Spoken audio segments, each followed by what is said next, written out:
Good morning everyone. तो दोस्त, आज हम एकत्रित हुए हैं बहुत ही शानदार से चैप्टर के रिवीजन के लिए जिसका नाम है रजिस्ट्रेशन। तो रजिस्ट्रेशन चैप्टर दो पार्ट्स में डिवाइडेड है।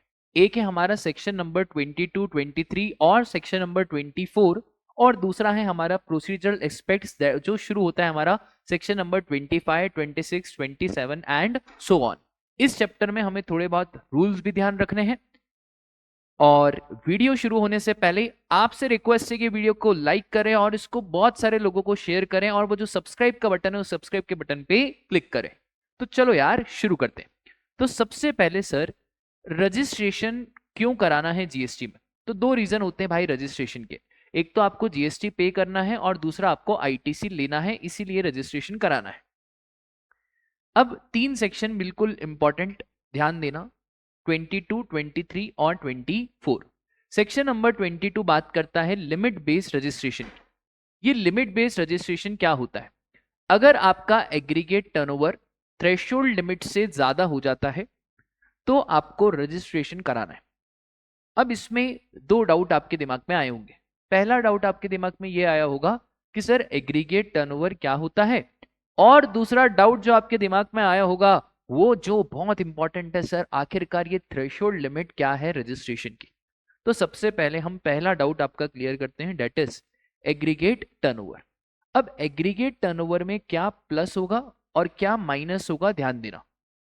All the outward supply, taxable, exempt, export, interstate supply of the person having the same pen to be computed on all India basis।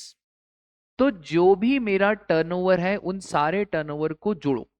Outward supply, taxable हो, exempt हो, export हो, interstate supply हो, जितने भी मेरे pan number पे GST number है सबका टर्नओवर आपको जोड़ना पड़ेगा। क्या माइनस करना है टर्नओवर में? तो आप सीजीएसटी, एसजीएसटी, यूटीजीएसटी, आईजीएसटी और कंपनसेशन सेस और इनवर्ड सप्लाई को माइनस करेंगे टर्नओवर में। इसका मतलब है ये जो है ये टर्नओवर का पार्ट नहीं बनेगा। तो एक डाउट तो आपका मैंने क्लियर कर दिया कि what do mean by term aggregate turnover. अब सर ये थ्रेशोल्ड लिमिट क्या है? तो अब ध्यान से सुनना।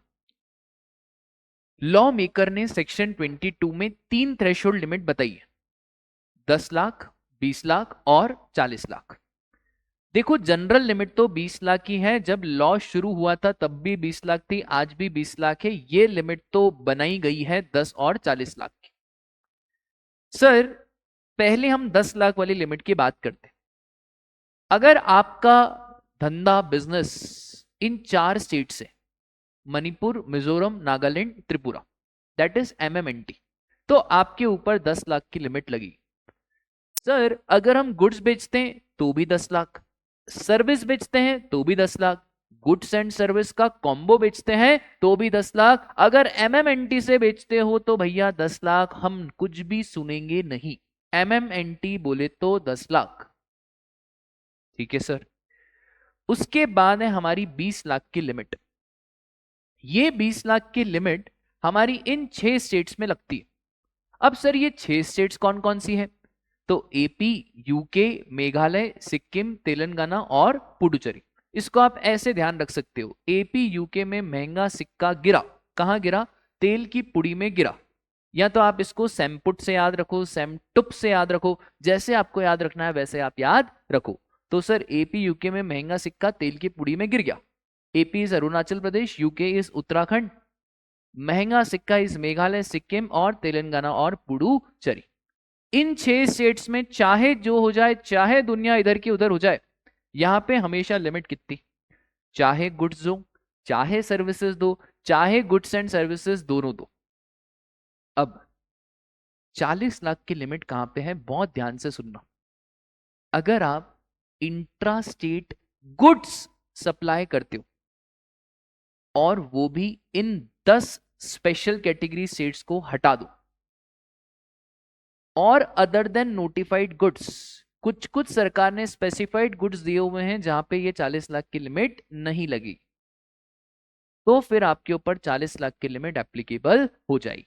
सर वापस, अगर आप इंट्रा स्टेट मतलब इंटर स्टेट नहीं, विद इन द स्टेट, अगर आप इंट्रा स्टेट गुड्स सेल करते हो, वो भी अदर देन ये 10 स्टेट, क्योंकि सर ये 10 स्टेट की तो स्पेसिफिक लिमिट लगती है, और वो भी अदर देन स्पेसिफाइड गुड्स, क्योंकि सर स्पेसिफाइड गुड्स में भी आपकी स्पेसिफाइड लिमिट लगती है।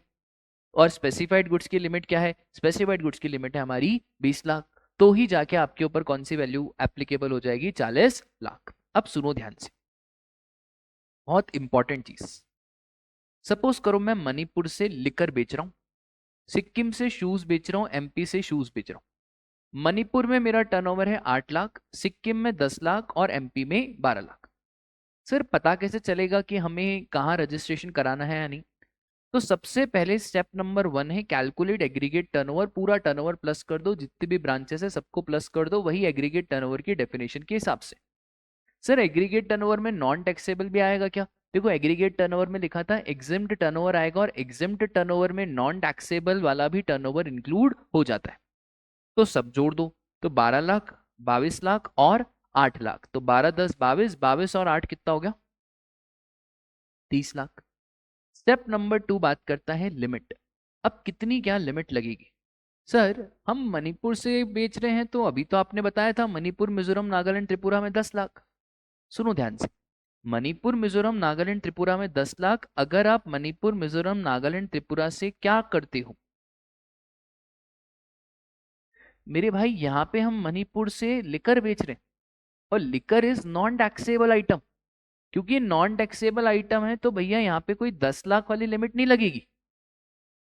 सर तो फिर कौन सी लगेगी राजा? 20 लाख वाली लगेगी, क्योंकि सिक्किम आ गया ना, और सिक्किम आ गया तो ये वाली स्टेट में आ गया, तो कौन सी लग जाएगी? 20 लाख वाली लिमिट लग जाएगी। तो कौन सी लिमिट एप्लीकेबल है? 20 लाख। अब मुझे एक बात बताओ, क्या 30 lakh is greater than 20 lakh? हाँ sir, step 1 is greater than step 2। इसका मतलब आपको रजिस्ट्रेशन करवाना पड़ेगा। अब आपको कहाँ कहाँ से रजिस्ट्रेशन कराना है? तो आपको वहां वहां से रजिस्ट्रेशन कराना है जहां जहां से आप टैक्सेबल सप्लाई कर रहे हो। जहां से कर रहे हो वहां से रजिस्ट्रेशन करा रहा है, जहां पे कर रहे हो वहां पे रजिस्ट्रेशन नहीं कराना। वापस से, जहां से टैक्सेबल सप्लाई कर रहे हो, taxable supply from the state, तो वहां से आपको रजिस्ट्रेशन नंबर लेना है। सर जहां पे कर रहे हैं तो वहां से आपको कोई रजिस्ट्रेशन नंबर लेने की आवश्यकता नहीं है। Done class? ठीक है सर।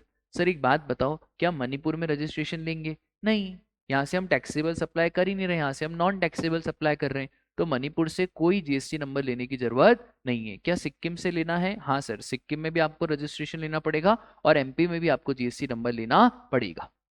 इतनी सी बात, ठीक है। चलो अब सुनो ध्यान से।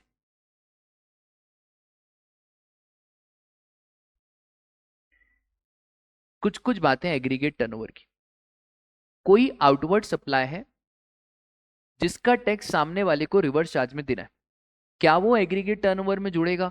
सर 100% एग्रीगेट टर्नओवर का पार्ट बनेगा। ये मैटर नहीं करता कि इसका टैक्स सामने वाला रिवर्स चार्ज में दे रहा है, इससे हमें थोड़ा सा भी फर्क नहीं पड़ता। उसके बाद सर जॉब वर्क। अब ये जॉब वर्क क्या होता है? जॉब वर्क बड़ा ही सिंपल, कि भैया मेरी जो शर्ट है, सपोज करो मैंने यहाँ पे मस्त सी शर्ट बनाई, इस शर्ट पे जो कलर करना है वो जॉब वर्क को करना है, तो ये शर्ट जाएगी पता है किधर? जॉब वर्क के पास। अब ये जो जॉब वर्क है वो इस शर्ट पे क्या करेगा बेटा? कलर करे। सर ये तो बटन ही गुम होगा शर्ट के। अरे आ जाएंगे बेटा। तो ये शर्ट पे क्या हो गया भैया? जॉब वर्क ने कलर कर दिया। अब ये जो जॉब वर्क मेरे से पैसे लेगा वो किसके लेगा? सर्विस। तो जॉब वर्क का टर्नओवर तो वही हो गया जो इसने सर्विस के पैसे मेरे से लिए। अब क्या हुआ ना, एक बायर को जॉब वर्क की प्रीमाइसेस पे शर्ट पसंद आ गई, तो बायर ने बोला कि यार ये वाली जो शर्ट है क्या आपको बेचनी है? तो जॉब वर्कर ने बोला ये शर्ट पे तो हम सिर्फ काम कर रहे हैं, ये शर्ट तो किसकी है? Principal that is Sahil sir. पर जॉब वर्क ने मुझे फोन करा, मुझे बोला कि यार एक ऐसा बायर आया है। मैंने बोला फिर क्या दिक्कत है, आप एक काम करो इसको ये वाली शर्ट बेच दो। अब ये जॉब वर्कर ने ये वाली शर्ट इस बायर को बेच दी। अब डाउट ये है कि सर ये किसका टर्नओवर? मैं आपको पूरा ट्रांजैक्शन वापस से समझाता हूँ, देखो। पूरे ट्रांजैक्शन में क्या था सर? देखो पूरे ट्रांजैक्शन में क्या था, जब जो हमारी शर्ट थी वो सबसे पहले कहाँ पे थी? प्रिंसिपल के पास। फिर कहाँ पे गई? जॉबर के पास। और फिर कहाँ पे गई सर? बायर के पास। अब सबसे पहला तो सर जॉब वर्कर का क्या टर्नओवर है? तो जो सर्विसेज जॉब वर्कर ने दी वो टर्नओवर जॉब वर्कर का है। ये शर्ट किसके टर्नओवर में जुड़ेगी? तो राजा ये जो शर्ट है ना ये प्रिंसिपल के टर्नओवर में जुड़ेगी, ये जॉब वर्कर के टर्नओवर में नहीं जुड़ेगी। ठीक है, डन क्या क्लास? बहुत ही सिंपल सी बात है। फिर उसके बाद aggregate turnover has to include all the turnover on his own account और on behalf of all his principal. Suppose करो राजा यहाँ पे वापस से साहिल सर है, प्रिंसिपल है, इनका एक एजेंट है रामू। अब रामू ओन अकाउंट पे भी कुछ माल बेचता है और रामू साहिल सर का भी कुछ माल बेचता है, बट इनवॉइसिंग रामू अपने नाम से करता है। ये हुआ ना सर सच्चा एजेंट? तो रामू के टर्नओवर में कितनी बातें जोड़ी जाएगी? ओन अकाउंट वाला टर्नओवर भी जोड़ा जाएगा और जो साहिल सर के बिहाफ पे बेचता है वो भी जोड़ा जाएगा, क्योंकि रामू इनवॉइसिंग खुद के नाम पे कर रहा है। सर फिर थ्रेशोल्ड लिमिट एमएमएनटी में 10 लाख, ये 6 स्टेट्स में 20 लाख, और ये आपको ध्यान रखने की जरूरत नहीं है, ऑल अदर स्टेट्स में कितना हो जाएगा हमारा? 40 lakh, only and only if you are dealing in intra state supply of goods. इसके अलावा कोई भी ट्रांजैक्शन हो you will apply general limit that is 20 lakh. For example अगर मैं सर्विसेज का धंधा कर रहा हूँ 20 लाख की लिमिट लगेगी, गुड्स एंड सर्विसेज का कर रहा हूँ 20 लाख की लिमिट लगेगी। 40 लाख तभी लगेगी only and only if I am dealing in intra-state supply of goods other than this 10 special category states and other than notified goods। Sir ये बार बार आप notified goods बोल रहे हो, notified goods है कौन कौन से? आ जाओ। किस किस के ऊपर 40 लाख की लिमिट नहीं लगी? सर अगर आपको कंपलसरी रजिस्ट्रेशन लेना है तो भूल जाओ, फिर तो कोई लिमिट लगेगी ही नहीं।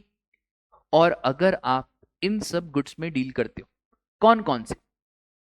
Ice cream and other edible oils whether or not containing cocoa, pan masala, tobacco and manufactured tobacco substitute, fly ash bricks, fly ash aggregate, fly ash blocks, fossil meal, similar siliceous earth, building bricks, earthing और roofing tiles। इधर फिर कौन सी limit लग जाएगी? 20 लाख की limit लग जाएगी। Sir ये हम नाम कैसे याद रखेंगे? तो आप ऐसे नाम रखो, जॉनी नाम का बच्चा बड़ी शरारत करता था और जॉनी ने क्या ना एक दिन बड़ी ड्रिंक करी, 2-3 डॉन जॉनी ने पैक मार लिया। जॉनी को बहुत डर लगा, यार अब तो पापा 12 बजा देंगे। तो जॉनी के दोस्तों ने बोला भाई टेंशन मत ले, तू एक काम कर, क्योंकि तूने इतनी ड्रिंक करी है तो तू एक काम कर, पान खा ले। जॉनी ने हिम्मत करी, पान खाया, पर पान से काम नहीं हुआ। अच्छा जॉनी भी बहुत तेज था, जॉनी ने पान भी पता है कौन सा खाया? पहले तो अल्कोहल की स्मेल आ रही थी, अब तंबाकू की भी स्मेल आने लगी। जॉनी को और टेंशन। जॉनी के दोस्त ने बोला भाई क्यों टेंशन लेता है, मस्त मस्त अमूल की क्या खा ले, आइसक्रीम। जॉनी ने आइसक्रीम भी खाई। जॉनी जैसे ही घर गया, जॉनी के पापा ने पूछा जॉनी क्या तुमने आइसक्रीम खाई है? उसने बोला हाँ। जॉनी के पापा ने पूछा जॉनी क्या तुमने मीठा पान खाया है? जॉनी ने बोला हाँ। तो जॉनी ने बोला डोंट टीच फादर, बाकी तो आपको पता ही है। तो जॉनी के पापा ने बोला बेटा ये जो हरकत तुम आज कर रहे हो ये हम करके छोड़ चुके हैं। और जॉनी के पापा ने जॉनी की करी सुताई। और सर जॉनी की जब सुताई करी ना तो सबसे पहले जॉनी को क्या मारा मालूम है आपको? Fly ash bricks. You fly ash bricks. Johnny ने बोला पापा कैच। वाओ, मतलब जॉनी को कुछ फर्क ही नहीं पड़ा।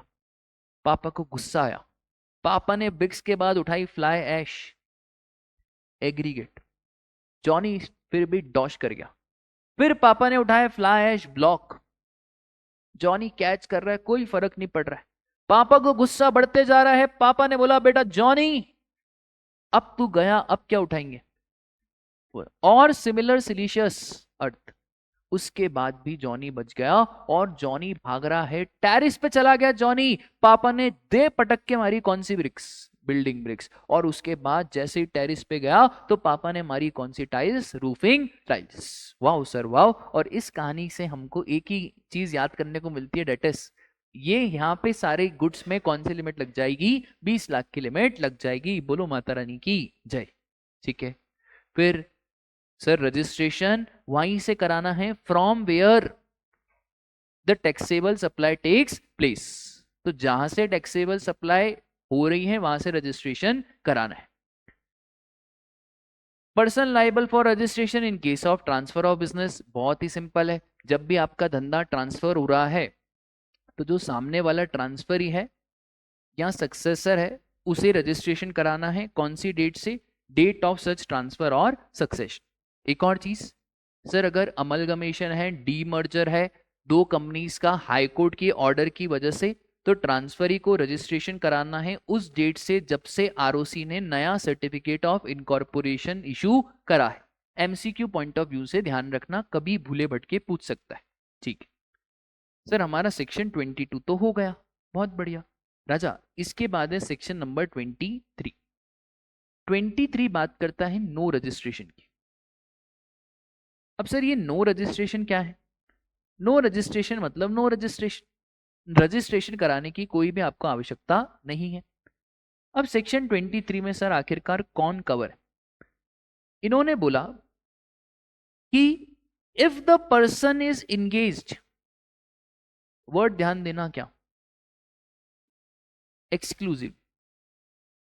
अगर आप सिर्फ एक्सक्लूसिवली उन आइटम में डील करते हो जिसके ऊपर जीएसटी लगता ही नहीं है, that are not liable to tax, that are wholly exempt from tax, तो सर वहां पे आपको रजिस्ट्रेशन कराने की कोई भी आवश्यकता नहीं है। सपोज करो मेरी पेट्रोल की दुकान है, मेरी शराब की दुकान है, कोई रजिस्ट्रेशन नहीं कराना राजा। ठीक है, तो नॉट लाइबल टू टैक्स और होली एग्जेम्प्ट फ्रॉम टैक्स। जैसे एजुकेशनल इंस्टीट्यूशन, हॉस्पिटल्स, इनका कोई जीएसटी नंबर नहीं होता है। इसलिए नहीं होता because they are not providing any taxable supplies. ठीक है, फिर an individual or HUF agriculturist to the extent of supply of produce out of cultivation of land। अगर एक इंडिविजुअल या Hindu undivided family agriculture land से कुछ बेच रही है, एग्रीकल्चर प्रोड्यूस, तो वहां पे भी उन्हें रजिस्ट्रेशन कराने की कोई भी आवश्यकता नहीं है। ठीक है सर, अगर इंडिविजुअल नहीं है, एचयूएफ नहीं है और सपोज करो कंपनी है, पार्टनरशिप फर्म है, तो क्या रजिस्ट्रेशन कराना पड़ेगा? हाँ राजा, तो आपको रजिस्ट्रेशन कराना पड़ेगा। ठीक है, आगे आ जाओ। कुछ कुछ पर्सन गवर्नमेंट ने नोटिफाई करे हैं that are exempted from obtaining registration. सबसे पहले person making only reverse charge supply. अगर आप सिर्फ रिवर्स चार्ज सप्लाई करते हैं तो आपको रजिस्ट्रेशन कराने की जरूरत नहीं है। सर इसका क्या मतलब? If my outward supplies are taxable under reverse charge, तो मुझे रजिस्ट्रेशन कराने की आवश्यकता नहीं है। तो फिर रजिस्ट्रेशन सर कौन कराएगा? तो जो सामने वाला है वो रजिस्ट्रेशन कराएगा। और वादे के मुताबिक सिर्फ मैं रिवीजन नहीं कराऊंगा, रिवीजन के साथ अमेंडमेंट भी कराऊंगा। तो सर इस बात पे कम से कम वीडियो पे लाइक तो करो। ठीक है, इसी बात पे लाइक कर दो कि यार सर वीडियो के साथ साथ क्या भी करा रहे, अमेंडमेंट भी करा रहे। तो रिवीजन देख लिया, मतलब अमेंडमेंट देखने की आवश्यकता नहीं है। सर क्या है अमेंडमेंट? देखो, एक सेक्टर तो मैंने आपको बताया वो है मेटल स्क्रैप डीलर। तो भैया मेटल स्क्रैप डीलर वालों से सरकार को भारी प्यार हो गया है। तो सरकार ने बोला nothing contained in this notification shall apply to any person engaged in supply of metal scrap. इसका मतलब है, देखो मैं आपके नॉलेज के लिए बता दूं कि मेटल स्क्रैप डीलर के केस में भी जो आउटवर्ड सप्लाई है उस पर रिवर्स चार्ज आता है। मतलब if metal scrap dealer is supplying to any registered person तो वहां पे रिवर्स चार्ज आता है। But registration metal scrap dealer को कंपलसरी कराना पड़ेगा। ऐसा बोल दिया है सीबीआईसी ने कि मेटल स्क्रैप वालों आप बड़ी चोरियां चोरियां कर रहे हो तो आपको कंपलसरी रजिस्ट्रेशन कराना पड़ेगा, नो मैटर व्हाट। ठीक है, तो ये लिख देना आप यहीं पे, person making reverse charge supplies other than metal scrap dealer. ठीक है सर। उसके बाद ये सेकंड वाला पॉइंट मैं आपको बताऊंगा, थर्ड भी बताऊंगा, फोर्थ भी बताऊंगा और फिफ्थ भी बताऊंगा सेक्शन नंबर 24 के साथ। ठीक है, एक सिंपल सा नोटिफिकेशन है, liability to register in respect of services provided by commission agent as per APMC Act. APMC is Agriculture Produce Marketing Committee. Doubt बस इतना सा है, यहाँ पे साहिल सर है, इंडिविजुअल है और एग्रीकल्चरिस्ट है। यहाँ पे है हमारा जोजो, ये जो जोजो है ये साहिल सर का एजेंट है, और जो मैं फसल बनाता हूं उसको बेचने में मदद करता है। बदले में जोजो को क्या मिलता है? तो बदले में जोजो को मिलता है कमीशन।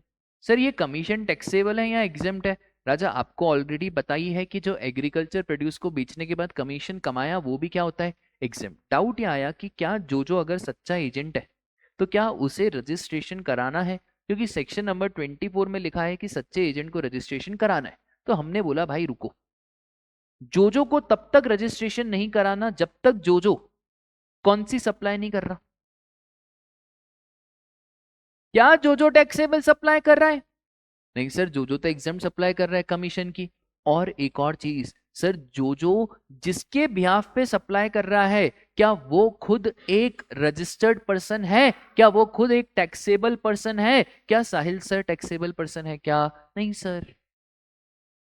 सर इसका मतलब है जोजो को रजिस्ट्रेशन नहीं कराना। तो जोजो तभी रजिस्ट्रेशन कराएगा इफ जोजो is making taxable supply and acting as an agent on behalf of another taxable person.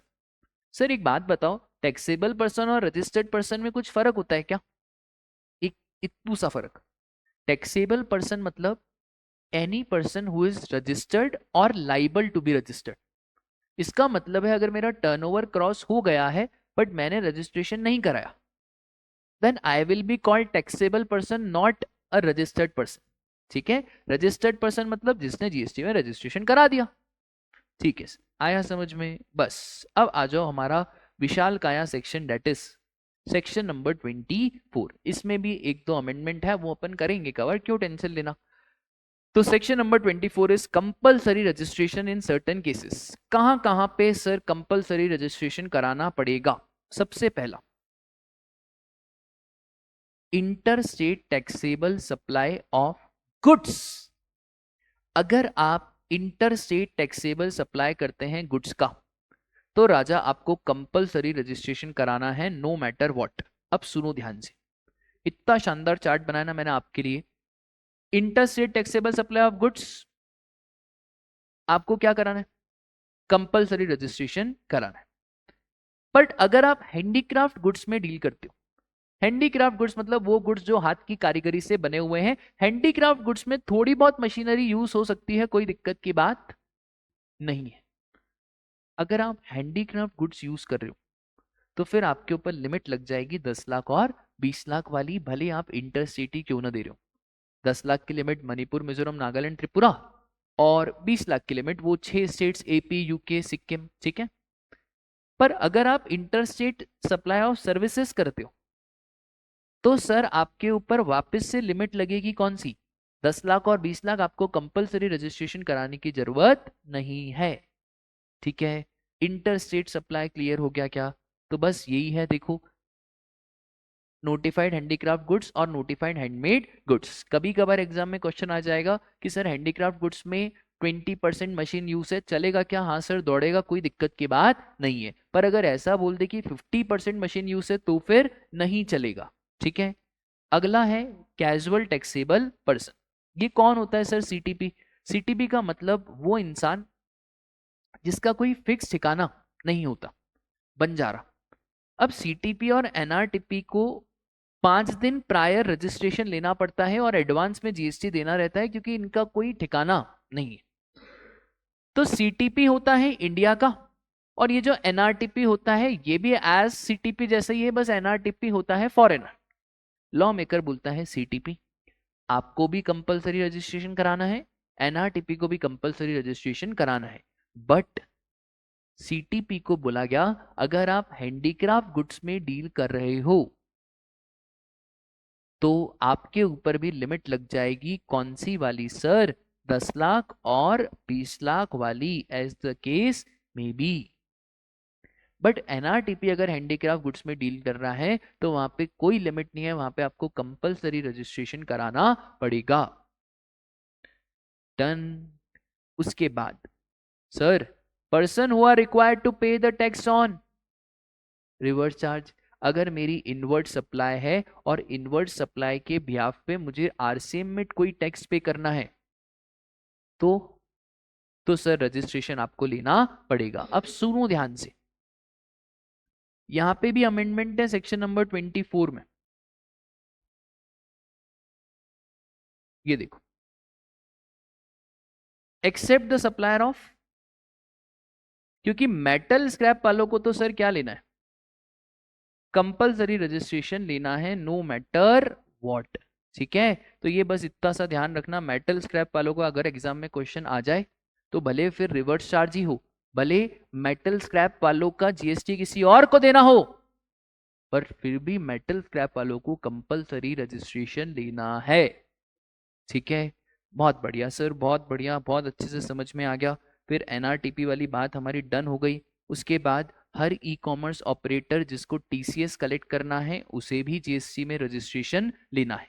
ये टीसीएस वाली बात तो आपको मालूम ही है, मैंने आपको बताया था अमेजॉन टीसीएस चैप्टर में। और कमेंट सेक्शन में बताना कि मई 25 के लिए टीसीएस का रेट कितना है।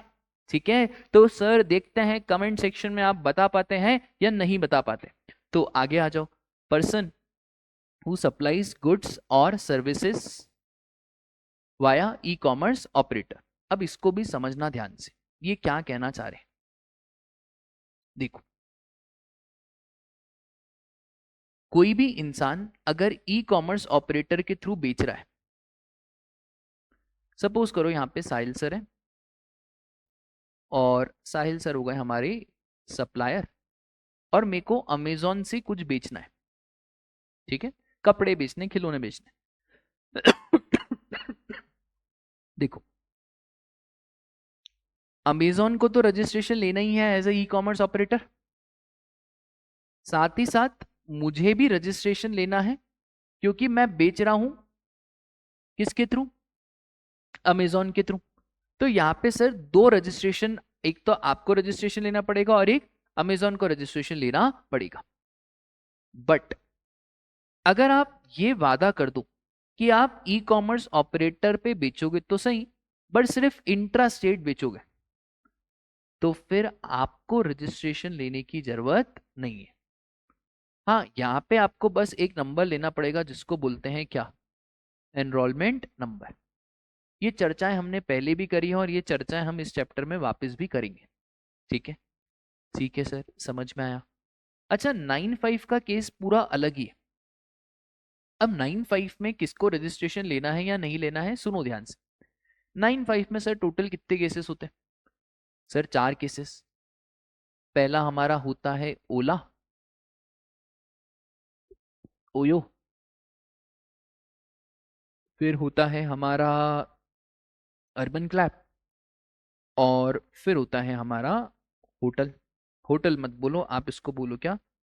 जोमेटो। ठीक है, अब सर 9(5) में कौन रजिस्ट्रेशन लेगा? भैया जिसको जीएसटी पे करना है वो रजिस्ट्रेशन लेगा। ओला के केस में हमने ड्राइवर को बोला था क्या जीएसटी पे करने का? नहीं सर, हमने बोला था ओला आप बड़े हो, आप जीएसटी पूरा का पूरा आप ही पे करो। जब ओला ही पूरा जीएसटी पे कर रहा है तो who will take registration? Ola will take registration, driver is not required to take registration. ठीक है सर। दूसरी बात, अगर यहाँ पे एक ओमनी बस चलती है वाया कंपनी, तो उस केस में सर पता है क्या होता है? उस केस में देखो, ओला तो जीएसटी लेगा ही लेगा क्योंकि वो ई कॉमर्स ऑपरेटर है। अब जब ओमनी बस चल रही है वाया कंपनी, तो ओमनी बस वाले खुद ही बोल रहे हैं यार हम जीएसटी पे कर देंगे, कोई दिक्कत की बात नहीं है। तो फिर ओमनी बस वाले को भी क्या लेना पड़ेगा? और फिर यहाँ पे टीसीएस की भी क्या होगी? बात होगी। मतलब ओला वाले को क्या कलेक्ट करना पड़ेगा? टीसीएस कलेक्ट करना पड़ेगा, और टीसीएस का रेट आप कमेंट सेक्शन में बताओगे। फिर ओयो, ओयो देखो क्या बोलता है कि अगर यहाँ पे होटल है, होटल झुमझुम, और होटल झुमझुम का टर्नओवर 20 लाख से कम है, अज्यूमिंग 20 लाख की लिमिट लग रही है, तो भैया झुमझुम को रजिस्ट्रेशन नहीं लेना, क्योंकि सर्विसेज दे रहे हैं और सर्विसेज में तो 20 लाख की लिमिट लगती है। ओयो को तो जीएसटी नंबर लेना पड़ेगा, पर सपोज करो एक बड़ा होटल है, होटल रेडिसन या होटल हयात। अब होटल रेडिसन या हयात, इनका टर्नओवर 20 लाख से कहीं ज्यादा है, तो इन्होंने कौन सा नंबर लिया है? सर ओयो को भी जीएसटी नंबर लेना पड़ेगा।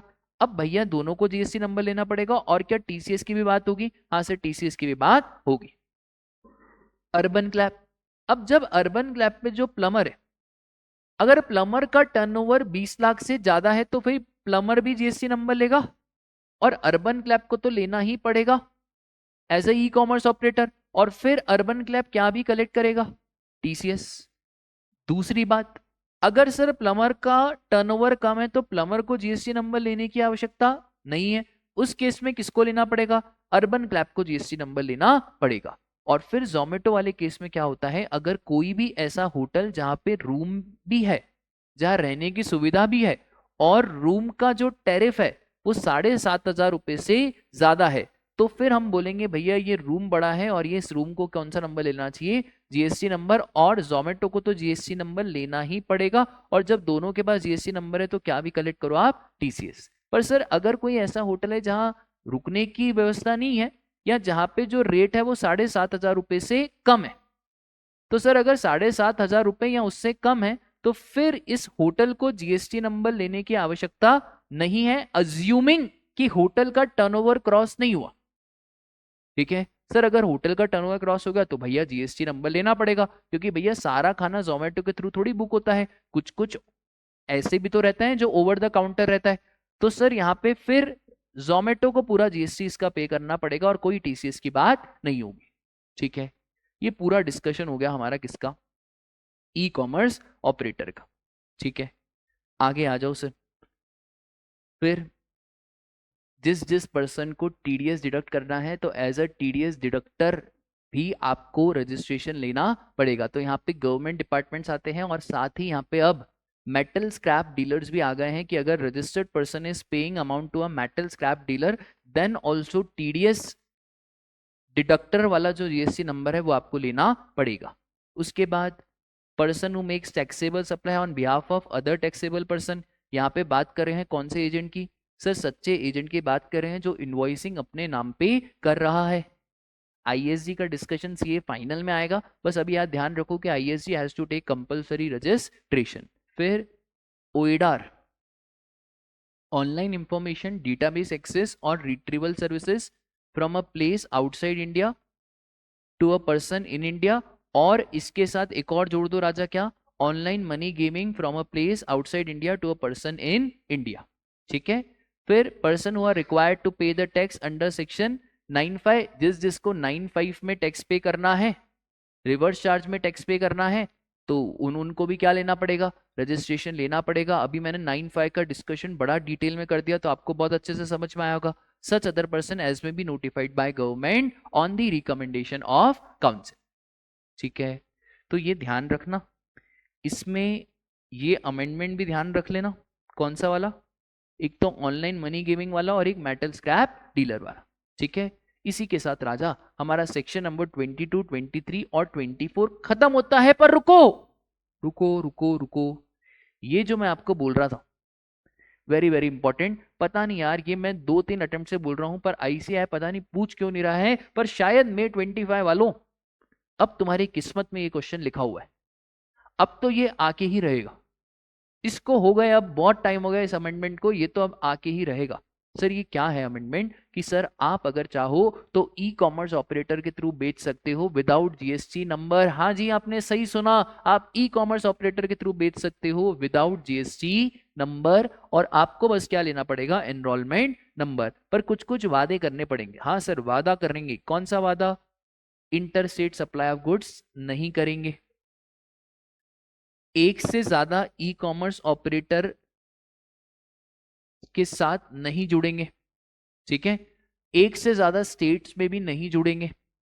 फिर आपके पास पैन नंबर होना चाहिए, और इस पैन की मदद से you will take enrolment number by declaring your PAN address and state.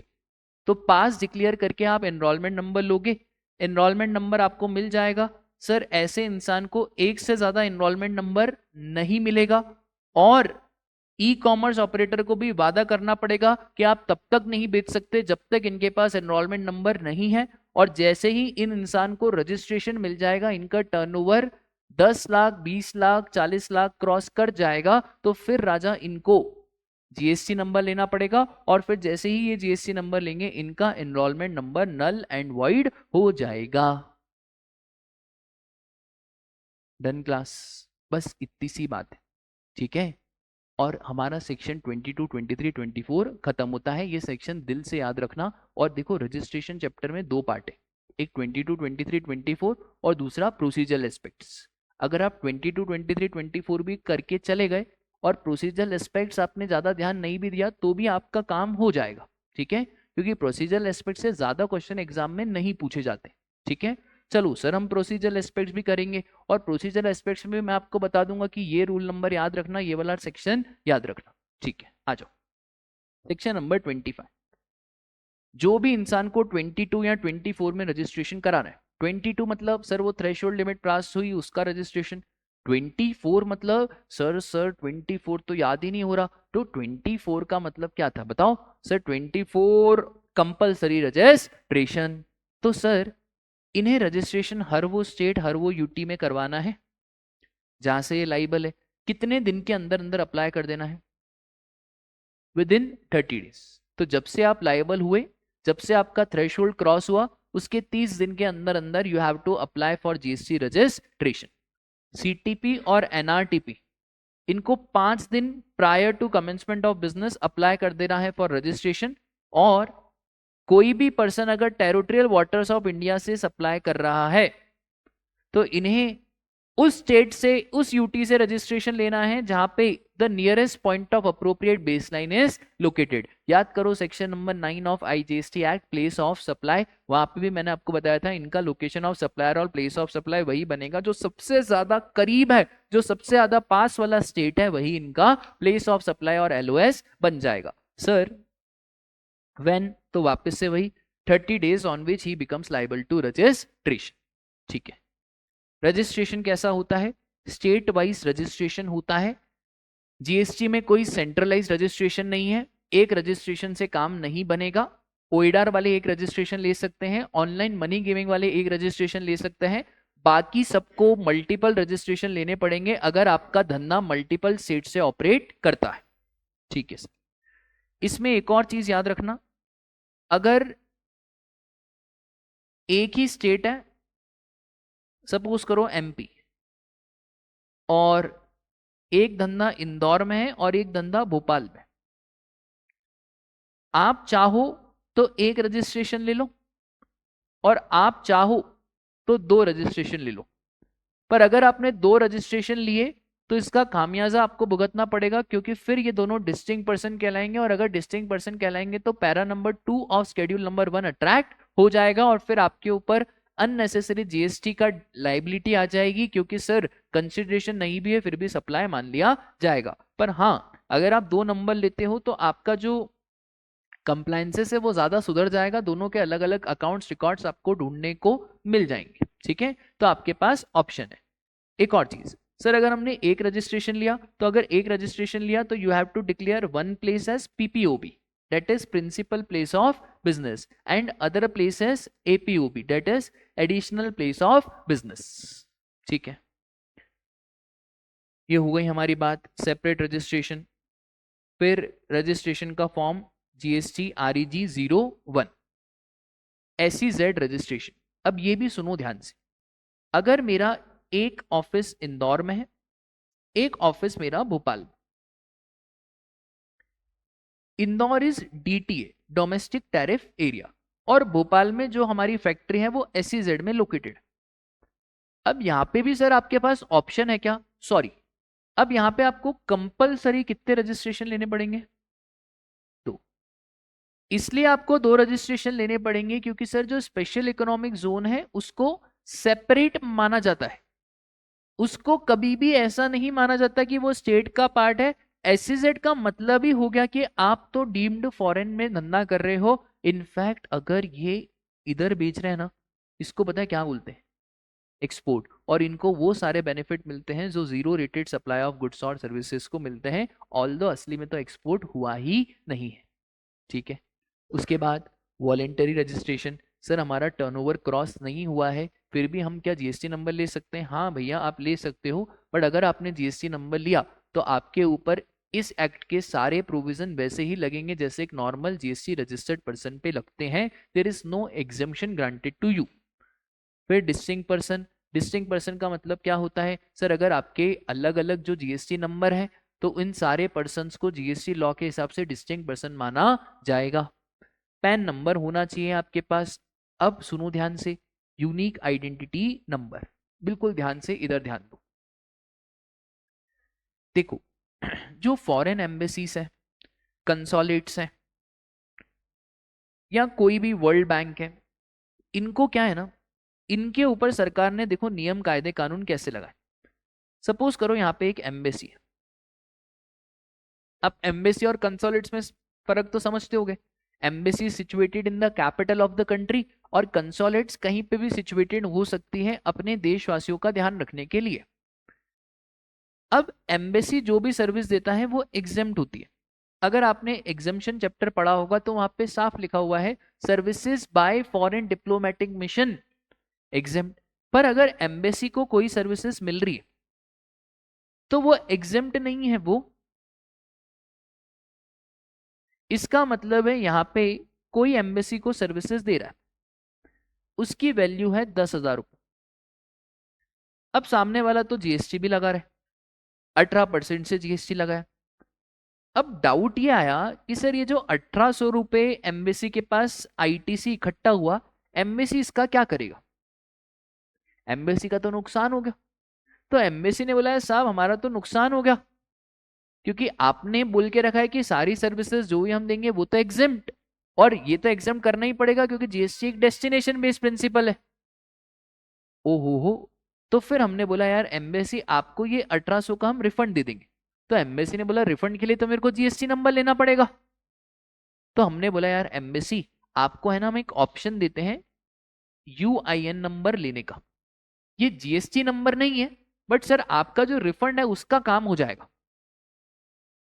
तो sir unique identity number is only for claiming the refund of taxes, और UIN would be a centralised UIN. इनको कोई 10 15 50 UIN लेने की जरूरत नहीं है।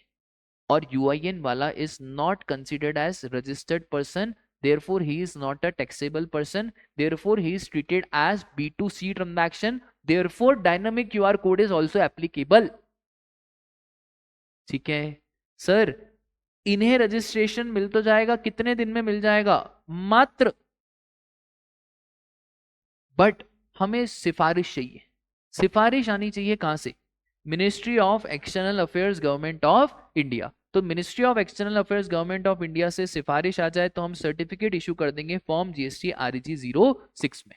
ठीक है, अगला point, suo motu registration by proper officer. ये देखो क्या है, अभी मेटल स्क्रैप की चोरी हुई तो उन्होंने है ना जीएसटी नंबर लिया ही नहीं हुआ था और हजारों करोड़ के ट्रांजैक्शन कर दिए। अब प्रॉपर ऑफिसर चेकिंग करने आएगा तो देखो प्रॉपर ऑफिसर क्या करता है ना, आपका सू मोटो रजिस्ट्रेशन कर देता है। बाद में आप लड़ते रहना अपील में, पर अभी फॉर द टाइमिंग हम क्या कर देते हैं, आपका सू मोटो रजिस्ट्रेशन कर देते हैं। तो sir where pursuant to survey, inquiry, inspection, search और any other proceeding, proper officer को लगता है कि भैया पर्सन को रजिस्ट्रेशन करवाना चाहिए, पर्सन का थ्रेशोल्ड क्रॉस हो चुका है, person is liable for registration, but person ने रजिस्ट्रेशन नहीं कराया है, तो प्रॉपर ऑफिसर उसका टेम्पररी बेसिस पे रजिस्ट्रेशन कर देगा। अब सर गुस्सा तो आएगा, क्लाइंट बोलेगा यार एक तो अननेसेसरी रजिस्ट्रेशन करा दिया। अब ऐसा भी हो सकता है कि क्लाइंट की गलती हो, रजिस्ट्रेशन सच्ची में एप्लीकेबल हो और इसने डेढ़ शाणपंथी में करवाया नहीं हो। तो क्लाइंट के पास दो ऑप्शन, पहला ऑप्शन चुप्पे चाप जीएसटी REG 01 में अब फाइनल रजिस्ट्रेशन की एप्लीकेशन कर दो within 90 days from the date of grant of temporary registration. तो जब से आपको टेम्पररी रजिस्ट्रेशन मिला है उसके 90 दिन के अंदर अंदर आप फॉर्मल एप्लीकेशन कर दो। और अगर आपको लग रहा है नहीं ये रजिस्ट्रेशन गलत है तो you should file an appeal, आप अपील फाइल कर दो। एक और चीज, अपील फाइल करने के बाद आपके पास ऑर्डर आएगा, और अगर ऑर्डर में आप हार गए और ऑर्डर में सच्ची में ऐसा पाया गया कि you were liable for registration and then also you have not done registration under GST, then 30 दिन के अंदर अंदर आपको रजिस्ट्रेशन कराना पड़ेगा। सर अगर अपील में ऑर्डर आया कि हमें रजिस्ट्रेशन कराने की जरूरत नहीं है, तो जो आपका टेम्पररी रजिस्ट्रेशन करा था वो आपका नल एंड वॉइड हो जाएगा।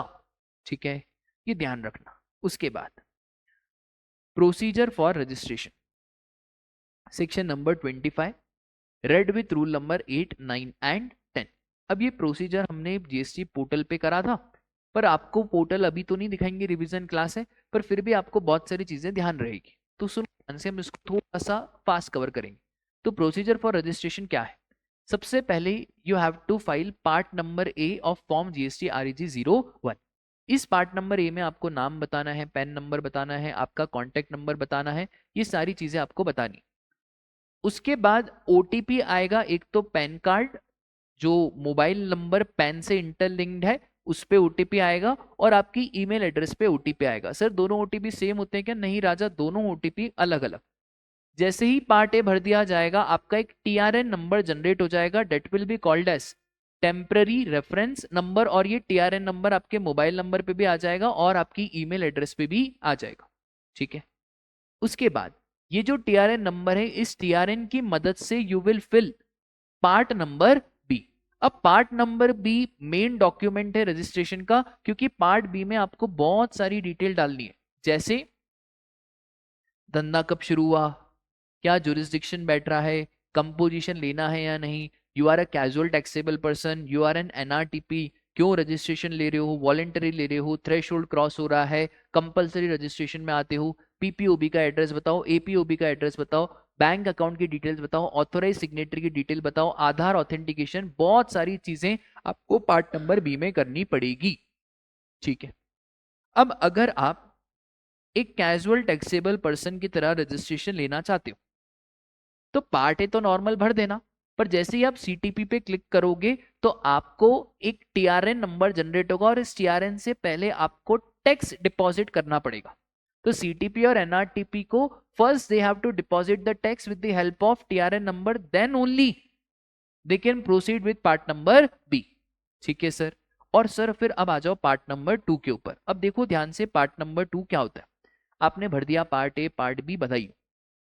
अब प्रॉपर ऑफिसर आपकी एप्लीकेशन को चेक करेगा, अगर एप्लीकेशन सब कुछ बरोबर है, कोई दिक्कत ही नहीं है, तो आपको रजिस्ट्रेशन मिल जाएगा within 7 working days from the date of submission of application without site verification.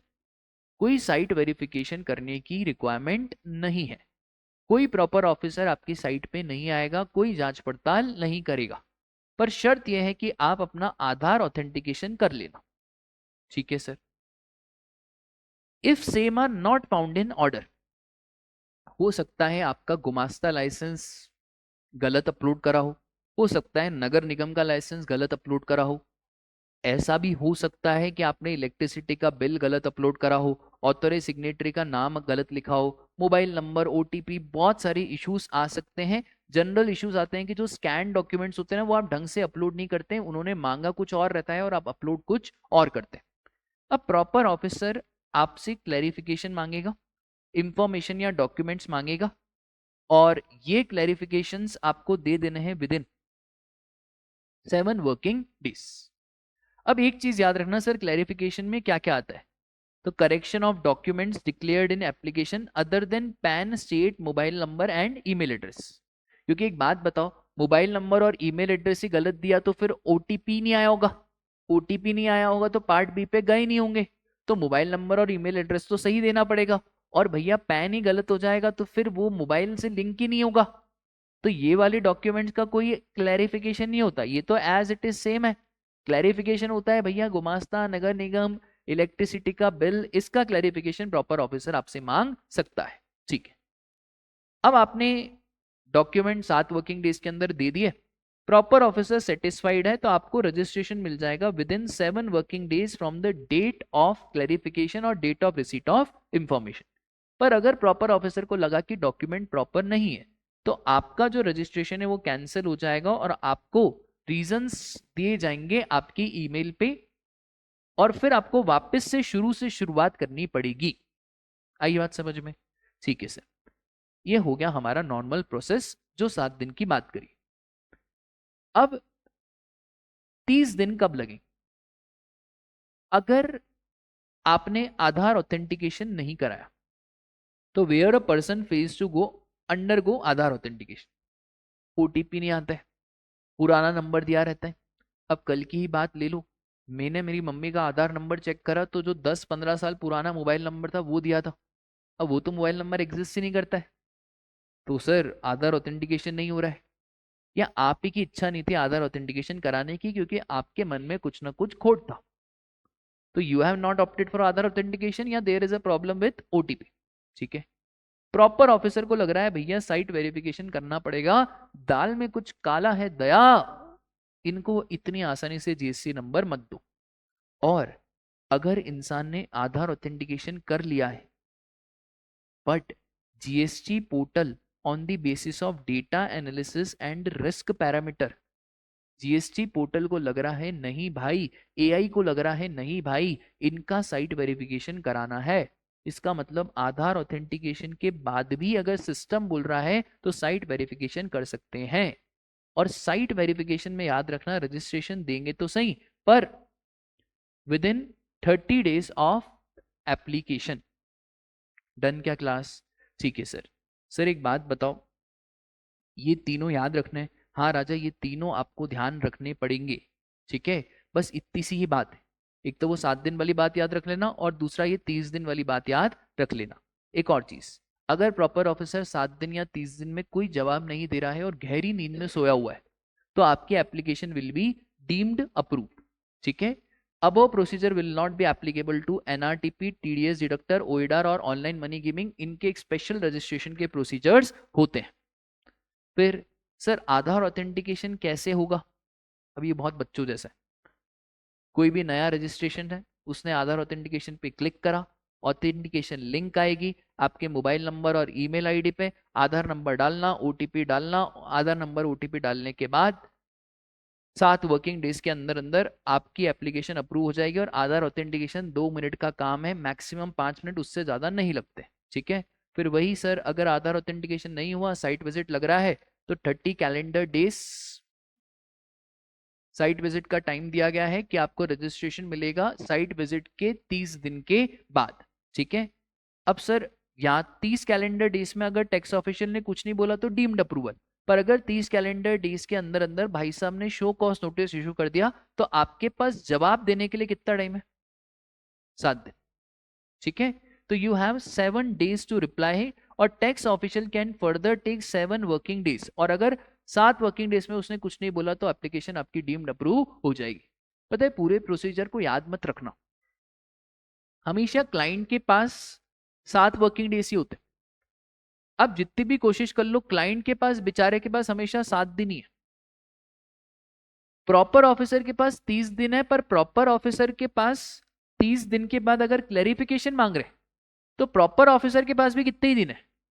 7। अच्छा, क्लाइंट के पास तो 7 दिन है पर प्रॉपर ऑफिसर के पास 7 वर्किंग डेज है, तो थोड़ा बहुत प्रॉपर ऑफिसर को एडेड एडवांटेज मिला हुआ है। ठीक है, 2 बार पढ़ोगे ना आपको दिन तारीख भी याद हो जाएगा। Sir what is the date of submission of Aadhaar authentication, कब मानेंगे कि आधार ऑथेंटिकेशन हो गया? तो अर्लियर ऑफ, जब आपने ऑथेंटिकेशन कराया, और 15 days from submission of application in part number B, दोनों में से विच एवर इज अर्लियर। अभी अपन कितना ही वेट करेंगे, तो जब ऑथेंटिकेशन कराया वाली डेट और 15 days from submission of part number B. Sir ये डेट इतनी इंपॉर्टेंट क्यों है? क्योंकि इसके अगले 7 दिन में आपको क्या मिलेगा? जीएसटी नंबर मिलेगा, तो ये अगर जल्दी जल्दी हो गया तो जीएसटी नंबर जल्दी जल्दी मिल जाएगा। इंपॉर्टेंट क्वेश्चन, किस किस को आधार ऑथेंटिकेशन नहीं कराना? तो ये 5 मार्क्स में 4 मार्क्स में थ्योरी क्वेश्चन आ जाता है। इंडिया का सिटीजन ही नहीं है, एनआरटीपी है, आधार ऑथेंटिकेशन नहीं कराना। State government, central government department, establishment, local authority, statutory body, public sector undertaking, a person applying for UIN, इन सबको आधार ऑथेंटिकेशन कराने की जरूरत नहीं है। फिर एक और नया प्रोसीजर लेके आए हैं, ये रिस्क बेस्ड बायोमेट्रिक आधार ऑथेंटिकेशन। गुजरात और पुडुचेरी में अब सिर्फ आधार ऑथेंटिकेशन से बात नहीं चलेगी। इन्होंने एक पायलट प्रोजेक्ट टेस्ट करा है, जहां पे ये लोग अब बायोमेट्रिक बेस्ड आधार ऑथेंटिकेशन करेंगे। बायोमेट्रिक बेस्ड आधार ऑथेंटिकेशन का मतलब क्या होता है? आपका अंगूठा लगाया जाएगा, आपकी आंख चेक करी जाएगी, उसके बाद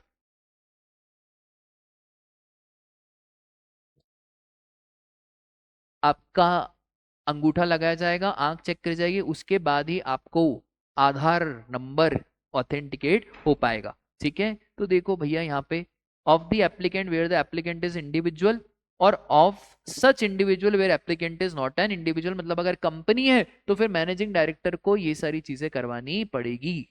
ठीक है, अभी शुक्र करो ये हर जगह पे एप्लीकेबल नहीं हुआ है, पर जैसे ही एप्लीकेबल होगा तो आपको बहुत सारे जीएसटी फैसिलिटेशन सेंटर मिलेंगे, जहाँ पे आधार सेंटर जैसे लाइन लगेगी, क्योंकि आपको यहाँ पे बायोमेट्रिक तो कराना पड़ेगा। और आधार ऑथेंटिकेशन तभी माना जाएगा, एक्नॉलेजमेंट तभी मिलेगी after completion of biometric based authentication.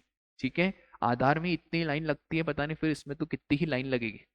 अभी आधार में मैं आपको बता रहा था ना, मेरी मम्मी का आधार ऑथेंटिकेशन, मेरे को आधार अपडेट कराना था भैया, 5 घंटे आधार की लाइन लग रही है, और उसमें कुछ भी नहीं कर सकता इंसान। उसमें क्या वीआईपी नंबर और क्या कुछ, तो सरकार को भी मालूम है हम प्रोविजन तो ला देंगे, पर हमको उसके हिसाब से सुविधाएं भी लानी पड़ेगी। ठीक है, फिर जो पर्सन ऑलरेडी रजिस्टर्ड है उन्हें भी आधार ऑथेंटिकेशन कराना है। किसको कराना है? प्रोप्राइटरशिप में, प्रोप्राइटरशिप फॉर्म में प्रोप्राइटर को, पार्टनरशिप फॉर्म में पार्टनर को, हिंदू अनडिवाइडेड फैमिली में कर्ता को, managing director, whole time director company के केस में, members of managing committee, association of person, trustee in case of board of trustee. Sir हम नहीं कराते आधार ऑथेंटिकेशन, सरकार क्या उखाड़ लेगी? कुछ भी नहीं, आप रिवोकेशन नहीं कर पाओगे। अगर आपका रजिस्ट्रेशन कैंसिल हो गया है तो आप इसको रिवोक नहीं कर सकते। दूसरा, आप रिफंड के एप्लीकेशन फाइल नहीं कर सकते, और अगर आपने गुड्स को इंडिया के बाहर एक्सपोर्ट करा है तो भी आप रिफंड भूल जाओ। ठीक है, तो ये कॉन्सिक्वेंसेस आपको फेल करने पड़ सकते हैं। उसके बाद अगर ऑलरेडी रजिस्टर्ड पर्सन है पर आधार ही नहीं है, ओ हो आधार ही नहीं है, तो भैया फटाफट से आधार कार्ड के लिए अप्लाई करो। जैसे ही आप आधार कार्ड के लिए अप्लाई करोगे, आपके पास क्या आ जाएगा? एक स्लिप आ जाएगी जिसको बोलते हैं आधार एनरोलमेंट आईडी स्लिप। तो ऐसे इंसानों को क्या करना है? आधार आईडी स्लिप और इन 4 डॉक्यूमेंट में से एक document, bank passbook, voter ID, passport, driving licence. ठीक है, और जैसे ही आधार नंबर आपको अलॉट अलॉट हो जाएगा, 30 दिन के अंदर अंदर आप वो आधार नंबर सरकार को बता देना। ठीक है सर। उसके बाद रूल नंबर 10 है। रूल नंबर 10 है, बात करता है बैंक अकाउंट डिटेल्स अपलोड करने की। क्या हम रजिस्ट्रेशन के बाद भी बैंक अकाउंट डिटेल्स अपलोड कर सकते हैं? हाँ, तो भैया हम जीएसटी रजिस्ट्रेशन के बाद भी बैंक अकाउंट डिटेल्स अपलोड कर सकते हैं। कितने दिन के अंदर अंदर? 30 days from the date of grant of registration और form GSTR1 whichever is earlier. सुनो ध्यान से, फॉर एग्जाम्पल अगर मेरे को जीएसटी नंबर मिल गया 25 फैब को, 25 फैब को आ गया मेरा जीएसटी नंबर। अब मैं को कब तक बैंक अकाउंट डिटेल्स अपलोड करनी? सबसे पहले तो मेरा अगला रिटर्न कब जाएगा? 11 मार्च, और 30 दिन जोड़ दो आप, तो फरवरी के 3 दिन और 27 दिन किसके? तो 11 मार्च और 27 मार्च दोनों में से विचेवर इज, तो हमको 11 मार्च तक बैंक अकाउंट डिटेल्स अपलोड करनी है। ठीक है, प्रोप्राइटरशिप है तो आधार और पैन कार्ड क्या होना चाहिए भैया? लिंक होना चाहिए। उसके बाद ये अमेंडमेंट है, फिजिकल वेरिफिकेशन की केस में सर प्रॉपर ऑफिसर अगर चोर निकला, दगाबाज निकला, धोखेबाज निकला और उसने फिजिकल वेरिफिकेशन ढंग से कराई नहीं और पैसे ले लिए, अब क्या करें? तो भैया लॉ मेकर ने बोला भाई प्रॉपर ऑफिसर, जब भी आप फिजिकल वेरिफिकेशन करोगे ना, तो आपको वो गाना याद रखना है। कौन सा गाना? तू खिंच मेरी फोटो, तू खिंच मेरी फोटो, तू खिंच मेरी फोटो पिया। बस ये गाना याद रखना है किसको? प्रॉपर ऑफिसर को। तो प्रॉपर ऑफिसर जब आप फिजिकल वेरिफिकेशन करोगे तो आपको फिजिकल वेरिफिकेशन के साथ वेरिफिकेशन रिपोर्ट अपलोड करनी है along with all the photograph. कौन से फॉर्म में? फॉर्म जीएसटी REG 30 में। कितने दिन के अंदर अंदर? 15 working days following the date of such verification. जिस दिन आपने वेरिफिकेशन खत्म करा, चुप्पे चाप 15 वर्किंग डेज के अंदर अंदर verification report along with all the photographs upload करना पड़ेगा। ठीक है। उसके बाद सर, अगर physical verification is required before the grant of registration, ऊपर वाले में क्या है? रजिस्ट्रेशन मिल चुका है, उसके बाद फिजिकल वेरिफिकेशन हो रहा है। अभी नीचे वाले में क्या है? आपको रजिस्ट्रेशन ही नहीं मिला है और आपका फिजिकल वेरिफिकेशन हो रहा है। अब इस केस में तो सर अगर रजिस्ट्रेशन ही नहीं मिला है और फिजिकल वेरिफिकेशन हो रहा है, साइट वेरिफिकेशन हो रहा है, तो यहाँ पे प्रॉपर ऑफिसर को कितने दिन दिए गए? ठीक है। अब यहाँ पे भी आपको अपलोड करने ये सब डॉक्यूमेंट, फॉर्म भी वही है GST REG 30, पर कब करने? At least 5 working days prior to completion of time period specified in said proviso. Sir ये क्या बोला, समझ में ही नहीं आया। देखो एग्जाम्पल के थ्रू ही समझ में आएगा। सपोज करो 24 फरवरी को प्रॉपर ऑफिसर फिजिकल वेरिफिकेशन करके गया मेरी साइट का। इसके 30 दिन के अंदर अंदर उसको बताना है भैया कि क्लैरिफिकेशन चाहिए कि सब बरोबर है। तो 24 फेब से 30 दिन हो जाएंगे हमारे, 4 दिन फरवरी के मानो और 26 मार्च। ठीक है। ये बोल रहे हैं 26 मार्च के एटलीस्ट 5 दिन पहले, डेट इज 21 मार्च तक प्रॉपर ऑफिसर को फॉर्म GST REG 30 अपलोड कर देना है। क्या 21 मार्च के पहले पहले भी कर सकता है? हाँ भैया कर सकता है, यहाँ पे वर्ड एटलीस्ट लिखा हुआ है। ठीक है। फिर issuance of registration certificate, rule number 10। Rule number 10 आपको याद रखना है। ठीक है। रजिस्ट्रेशन चैप्टर में 3 सेक्शन याद रख लेना, 22, 23, 24, और एक रूल याद रख लेना, रूल नंबर 10। हाँ सर पक्की बात, रूल नंबर 10 हम नहीं भूलेंगे, नहीं भूलेंगे। ठीक है। रूल नंबर 10 क्या बोलता है कि भैया आपको रजिस्ट्रेशन सर्टिफिकेट मिलेगा फॉर्म GST REG 06 में। ये रजिस्ट्रेशन सर्टिफिकेट को लटका के रखना, एक PPOB और एक APOB। ठीक है। जो जो आपका PPOB APOB है वहां पे आपको रजिस्ट्रेशन सर्टिफिकेट ऐसे चिपकाना पड़ेगा। ठीक है। सर ये GST रजिस्ट्रेशन नंबर कितने दिन में? देखो 3 दिन में ऑफिशियली आपको बता दिया जाता है। जब जब आपका GST नंबर आ गया उसके 3 दिन के अंदर अंदर you are communicated with GST registration certificate. GST का फॉर्मेट राजा टोटल 15 डिजिट का होता है, स्टेट कोड 2 डिजिट का, 10 डिजिट का पैन, 2 डिजिट का एंटिटी कोड, और फिर आता है आपका चेकसम कैरेक्टर। ठीक है। अब सुनो ध्यान से, ये मैंने आपको बता दिया कि आपको PPOB APOB पे रजिस्ट्रेशन डिस्प्ले करना पड़ेगा। Important, effective date of registration rule number 10। अगर आपने 30 दिन के अंदर अंदर अप्लाई कर दिया तो जिस दिन आपकी थ्रेशोल्ड क्रॉस हुई थी, सपोज करो हमारी थ्रेशोल्ड 24 फरवरी को क्रॉस हुई थी और 24 फरवरी को क्रॉस हुई थी थ्रेशोल्ड, तो लॉ मेकर बोलता है कि 30 दिन के अंदर अंदर अप्लाई कर दो। 30 दिन कब खत्म होते हैं सर? 30 दिन खत्म होते हैं हमारे 26। तो अगर आपने सपोज करो 22 मार्च को अप्लाई करा, मैं नहीं बोल रहा हूं रजिस्ट्रेशन सर्टिफिकेट आ गया, आपने अप्लाई करा, रजिस्ट्रेशन आपको बाद में आया, सपोज करो रजिस्ट्रेशन आपको 5 अप्रैल को आया। ठीक है। तो रजिस्ट्रेशन बाद में आया तो आपका जो GST नंबर है वो कब से इफेक्टिव हो जाएगा? जब से आप थ्रेशोल्ड क्रॉस करे थे, डेट इज 24 फैब, और 23 फैब के दिन जितना भी स्टॉक आपकी शॉप पे पड़ा हुआ था उसका आपको ITC मिल जाएगा। सिर्फ इनपुट का मिलेगा, कैपिटल गुड्स का नहीं मिलेगा। और एक और बात याद रखना कि जो आपका इनवॉइस है वो 1 साल पुराना होना चाहिए। सर हमने बाद में अप्लाई करा,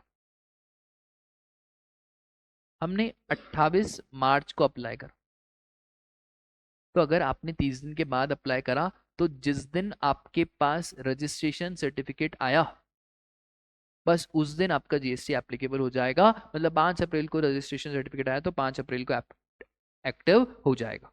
ठीक है, तो देखो 30 दिन के अंदर अंदर date on which person liable, after 30 days to date of grant of registration. ठीक है, बहुत ही सिंपल।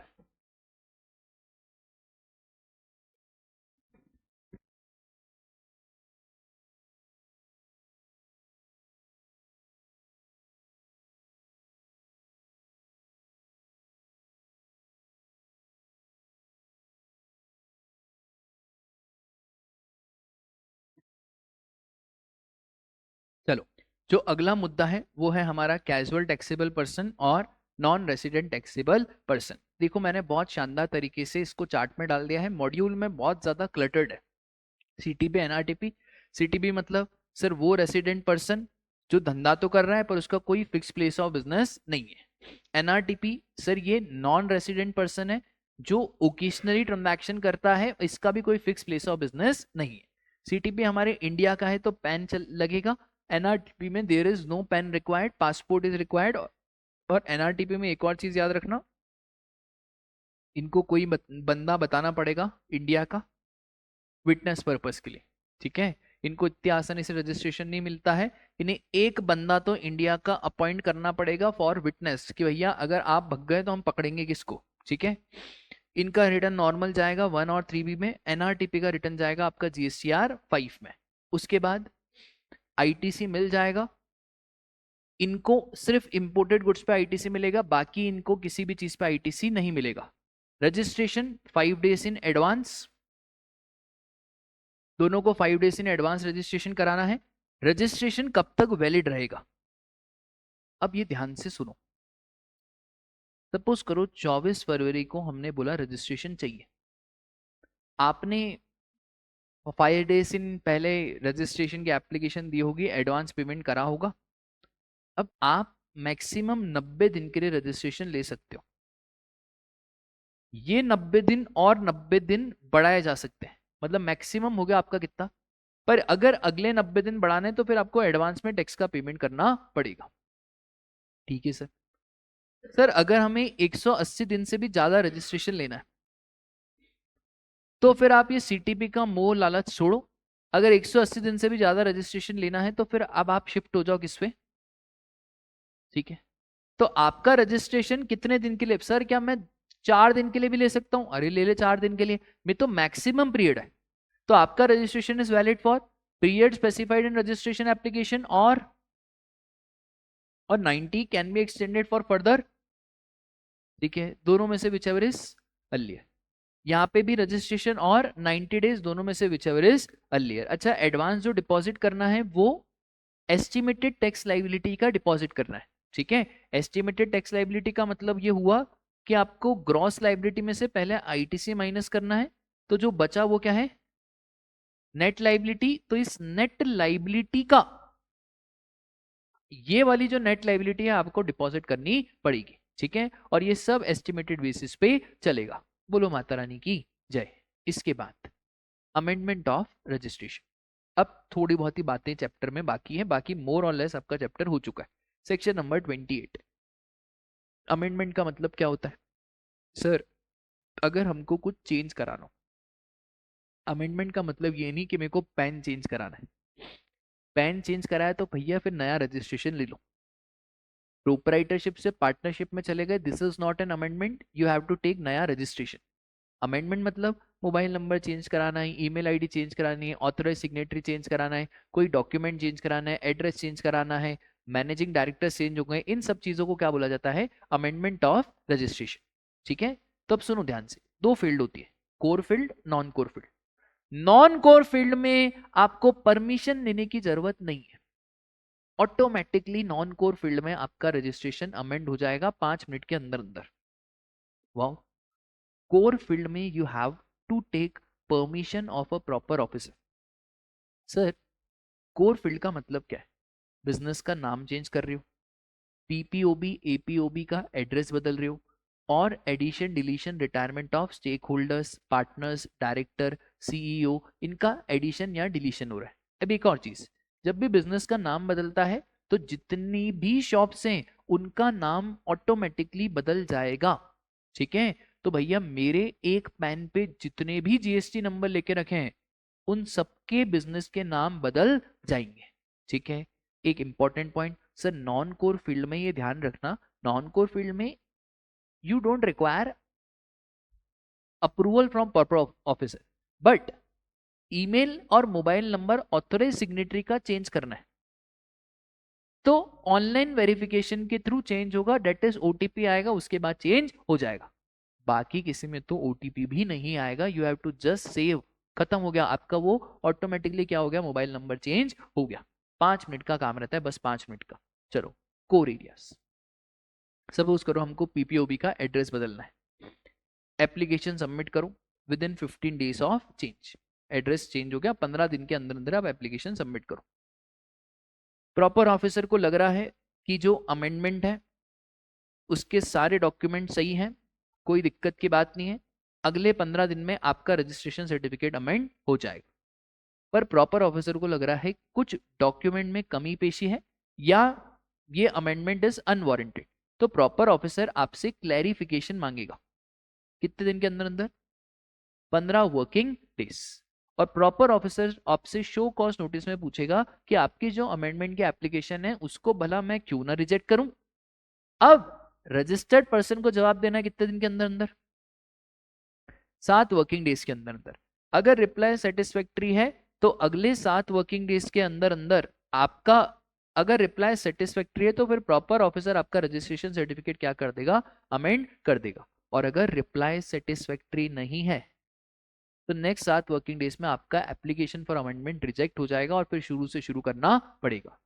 अब ऐसे याद रखना कि सर क्लाइंट के पास 15 वर्किंग डेज है और प्रॉपर ऑफिसर के पास 7 वर्किंग डेज है। सर अगर प्रॉपर ऑफिसर ने कोई भी एक्शन नहीं लिया 15 या 7 वर्किंग डेज में, तो अगर प्रॉपर ऑफिसर ने कोई भी एक्शन नहीं लिया तो इसकी एप्लीकेशन को क्या मान लिया जाएगा, डीम्ड अप्रूवल मान लिया जाएगा।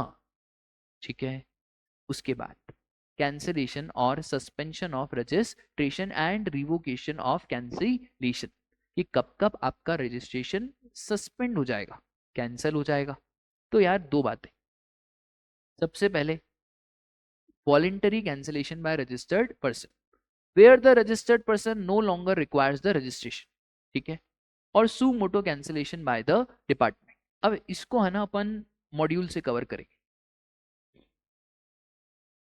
इसमें एक आधी छोटा सा अमेंडमेंट भी है और मुझे बस थोड़ी सी आपको लैंग्वेज बतानी है क्योंकि इसमें कभी कभार थ्योरी क्वेश्चन आ जाता है कि कब कब आपका रजिस्ट्रेशन कैंसिल हो सकता है।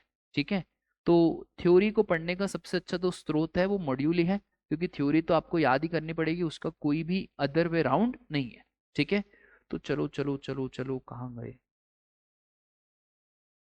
हाँ अब देखो section number 29 and section number 30, proper officer may on his own motion filed by the registered person or by his legal heirs, अगर इंसान की डेथ हो गई है तो cancel the registration in such manner as may be prescribe.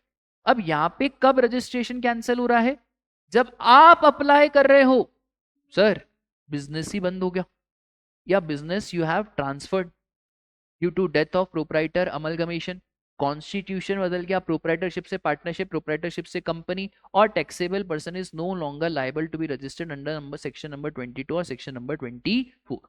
ठीक है, यहाँ पे आप अप्लाई कर रहे हो फिर आपका रजिस्ट्रेशन कैंसिल हो रहा है। सर एक बात बताओ, अगर रजिस्ट्रेशन कैंसिल हो गया तो क्या जो पुराने पाप करे थे वो भी कैंसिल? नहीं, पुराने पाप जिंदा रहेंगे। रजिस्ट्रेशन कैंसिल होने के बाद भी अगर कुछ 5 साल पुरानी लाइबिलिटी आ रही है तो आपको पे करनी पड़ेगी नो मैटर व्हाट।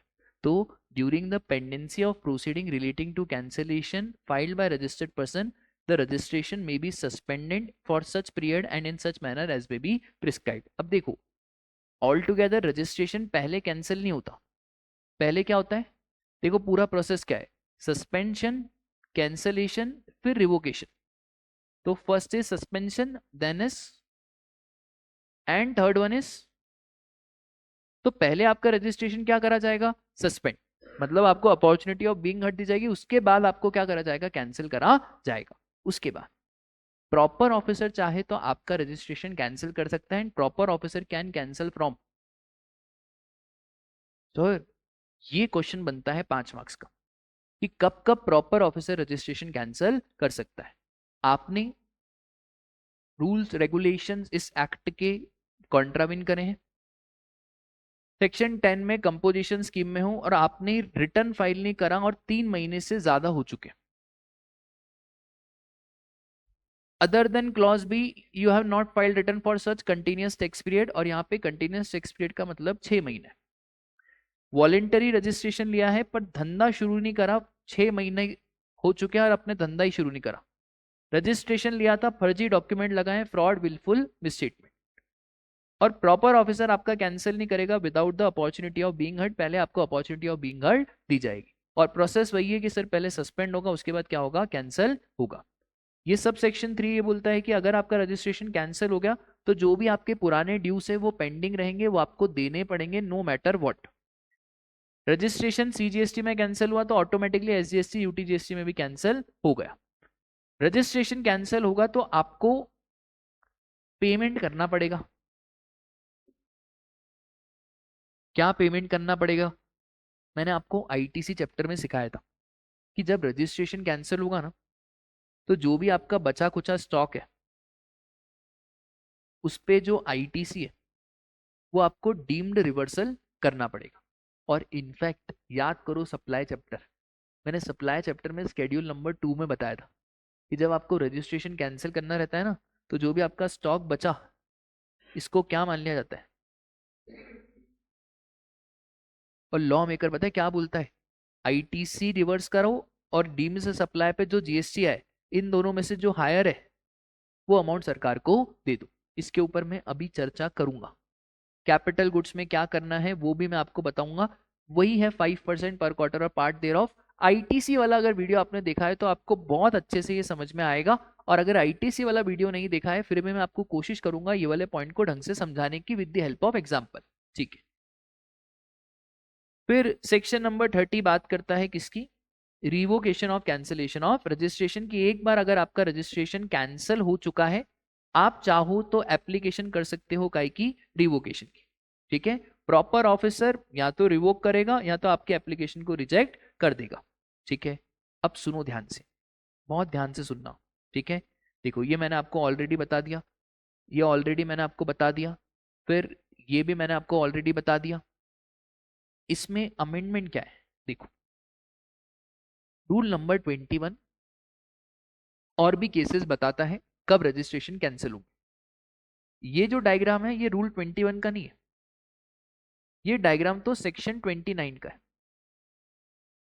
कि सेक्शन 29 सबसेक्शन 2 ने हमको कौन कौन से केसेस बताए। बट सेक्शन 29 के बाद रूल भी आ जाता है, कौन सा, रूल नंबर 21।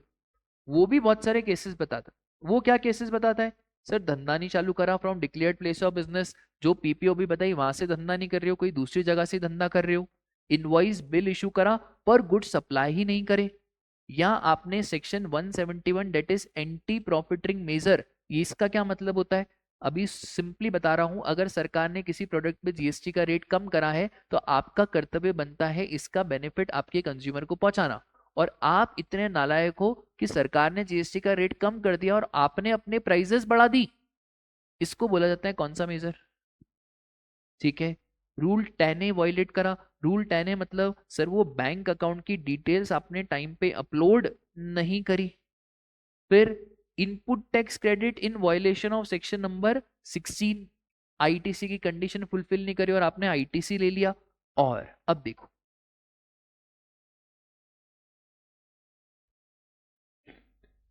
जीएसटीआर 1 और जीएसटीआर 1A में ज्यादा लाइबिलिटी है और जीएसटीआर 3B में कम पेमेंट है।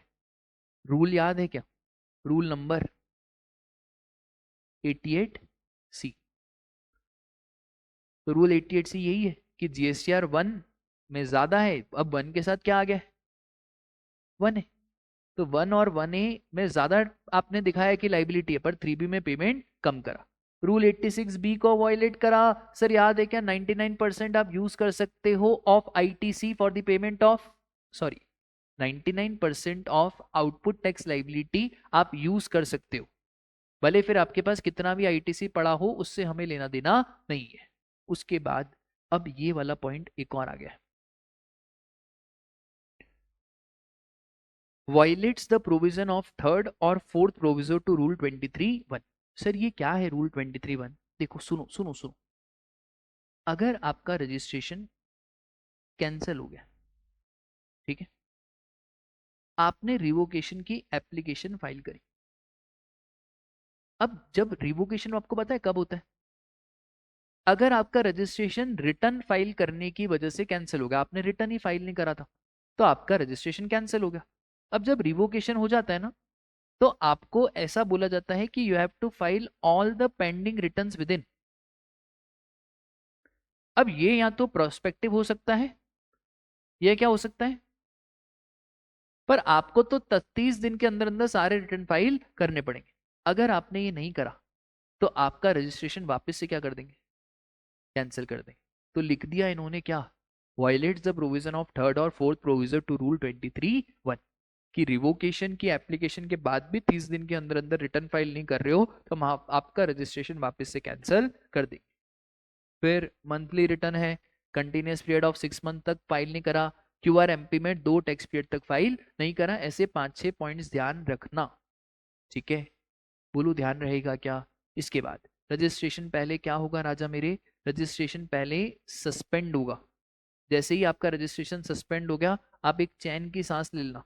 क्यों? क्योंकि ना तो अब आप रिटर्न फाइल कर सकते हो, ना आप टैक्स इनवॉइस बना सकते हो, क्योंकि now your registration has been suspended. Cancel नहीं हुआ, अभी क्या हुआ आपका, सस्पेंड। फिर सर एक बात बताओ, कब से सस्पेंड माना जाएगा?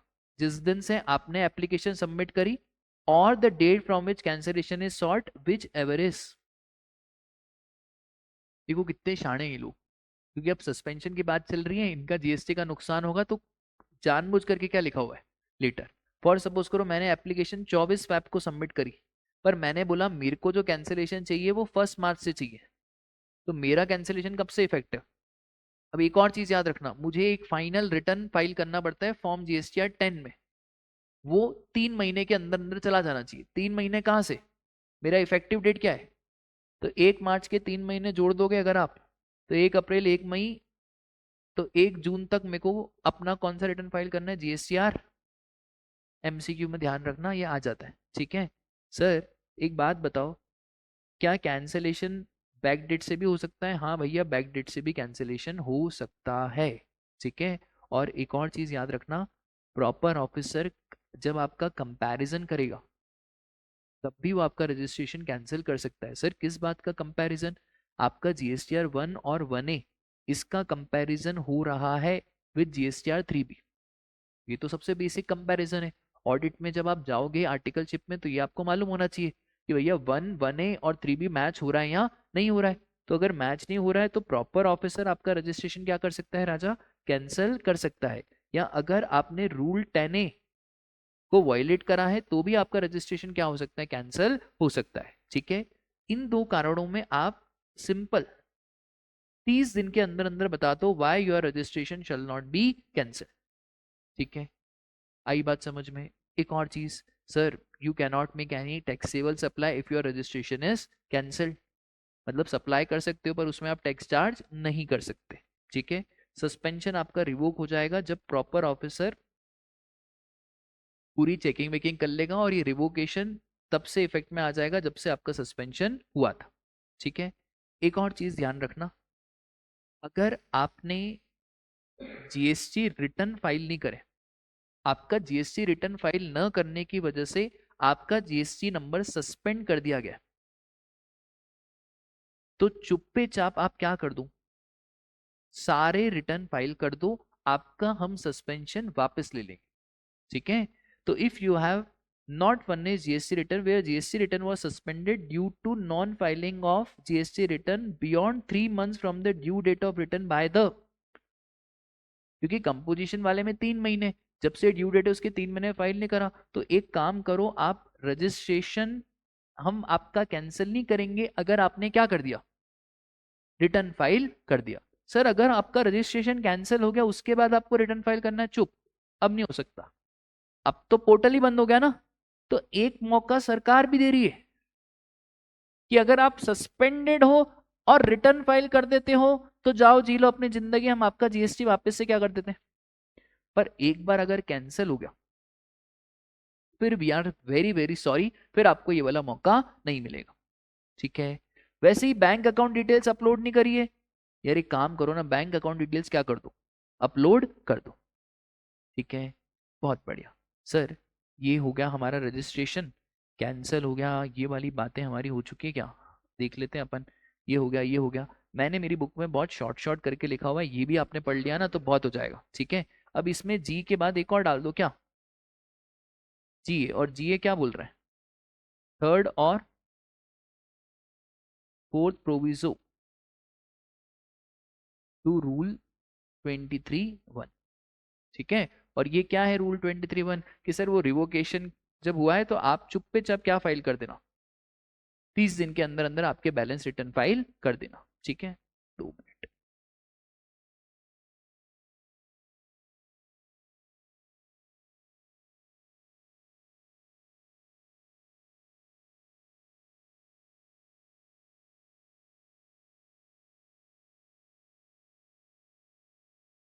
ठीक है, ठीक है, ठीक है, ठीक है, ये हो चुका है, ये भी हो चुका है।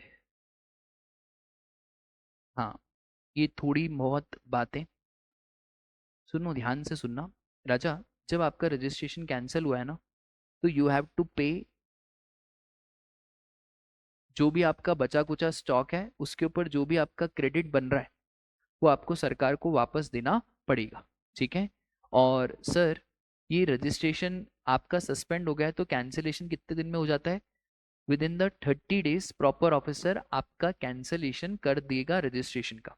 ठीक है, if suo motu cancellation is done by department, अगर डिपार्टमेंट ने सू मोटो कैंसिलेशन करा है तो आपके पास शो कॉज नोटिस आएगा, उस शो कॉज नोटिस का आपको जवाब देना पड़ेगा कितने टाइम के अंदर अंदर, 7 days के अंदर अंदर। और अगर शो कॉज नोटिस का रिप्लाई सेटिस्फैक्ट्री है प्रॉपर ऑफिसर आपकी प्रोसीडिंग्स को ड्रॉप कर देगा।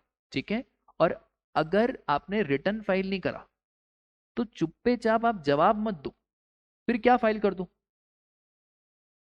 ठीक है, अब रिटर्न फाइल नहीं करा, कंपोजिशन है तो 3 months from the the date, normal है तो 6 महीने तक रिटर्न फाइल नहीं करा, क्यूआरएमपी है तो 2 टैक्स पीरियड तक रिटर्न फाइल नहीं करा, तो चुप्पे चाप रिटर्न फाइल कर दो along with interest, late fee और पेनल्टी, प्रॉपर ऑफिसर आपकी प्रोसीडिंग्स को क्या कर देगा, ड्रॉप कर देगा। ठीक है, उसके बाद इफेक्टिव डेट ऑफ कैंसिलेशन मैंने आपको बता दिया है, ये बहुत इंपॉर्टेंट है। अमाउंट पेबल ऑन, क्या पे करना है सर आपको। सपोज करो भाई मेरा 1000 kg का गुड्स है। ठीक है, इस 1000 kg के गुड्स पे मेरा जीएसटी था 18,000 रुपये, मैंने 400 kg तो बेच दिया था और मेरा 600 kg आज भी मेरे स्टॉक में बचा है। ठीक है, अब प्रॉपर ऑफिसर बोल रहे हैं भैया आपने आईटीसी लेके रखा है 18,000 रुपये का, ऑल्दो आपने 400 kg बेच दिया, हमको उस पर दिक्कत नहीं है, बचा कितना है। तो मैंने बोला यार अब क्या करें, ये तो बिक ही नहीं रहा है, तभी तो दुकान बंद कर रहे हैं। तो प्रॉपर ऑफिसर बोल रहा है ये बिकेगा तो सही ना, मैंने हाँ अभी नहीं बिक रहा है पर साल भर बाद बिक तो जाएगा। बोले ये आपने 400 kg कितने में बेचा है। तो मैंने बोला यार देखो प्रॉपर ऑफिसर अपन ने तो इसको 20 रुपए किलो के हिसाब से बेच दिया, तो हम ये मानते कि 600 kg भी कितने के ऊपर से जाएगा, तो 600 into 20 multiply by 18%, assuming GST का रेट कितना है 18। अच्छा ये सप्लाई नहीं हो रही है, this is deemed supply to proprietor himself, तो कितना आ गया भैया ये 2160। प्रॉपर ऑफिसर ने बोला सर 18,000 कितने केजी पे था, अभी बचा कितना है 600, तो सर 18,000 1000 kg पे था, बचा 600 है, तो आपका कितना आया 10,000। दोनों में से बड़ा नंबर कौन सा, तो हमने बोला 10,800, तो चुप्पे चाप ये 10,800 को क्या कर दो, रिवर्स कर दो। रिवर्स करने का मतलब इसको आउटपुट टैक्स लाइबिलिटी में ऐड करके पे कर दो, तभी हम आपका रजिस्ट्रेशन क्या करेंगे, कैंसिल करेंगे। आया समझ में। तो ये तो हो गया स्टॉक की बात। दूसरा कैपिटल गुड्स, कैपिटल गुड्स में इन्होंने साफ बोला कि इनपुट्स में तो आपको कुछ नहीं करना, आईटीसी ले लेना प्रोपोर्शनेट और उसके ऊपर जो आपका आउटपुट टैक्स बन रहा है, दोनों में से विच एवर इज हायर, जो मैंने आपको ये बताया 21,600 और 10,800, दोनों में से विच एवर इज हायर। अब what about plant and machinery? इन्होंने बोला एक काम करो, जितना भी आपका प्लांट एंड मशीनरी पे आईटीसी है उसको रिवर्स करो, assuming life is 5 years। Quarter नहीं मानना, मंथ के हिसाब से करना पड़ेगा क्योंकि उसमें ज्यादा आता है। और आउटपुट टैक्स पेबल दोनों में से विच एवर इज हायर। अब सुनना ध्यान से, ये कुछ समझ में नहीं आता जब तक क्वेश्चन नहीं करते। सपोज करो हमने 1 जनवरी 2023 का प्लांट एंड मशीनरी मेरी शॉप पे पड़ा हुआ है 10 लाख रुपए का, इस पे % का जीएसटी बना हमारा, तो टोटल कितना हो गया? 11,80,000। और ये जो 11,80,000 है, अब आज की तारीख है हमारी 24 फैब 2025, ठीक है। मेरे को दुकान बंद करी, मेरे को मेरा रजिस्ट्रेशन कैंसिल करना है, आज तारीख से ही कैंसिल करना है, लॉ मेकअप रहा है, रुक जाओ। आपका कितना आईटीसी? 1,80,000। कितने महीने आपने यूज कर लिया? तो मैंने बोला भाई देखो, 2023 में पूरा 12 महीने यूज करा है, 2024 में भी 12 महीने यूज करा है, और 2025 में 2 महीने यूज करा है। तो 12 12 24, 24 और 2, एक काम करो ना, 1,80,000 इंटू 26 डिवाइड बाय, ठीक है कर देते हैं, उसमें क्या है। तो 1,80,000 इंटू 26 डिवाइड बाय, ये 78,000 को माइनस कर दो।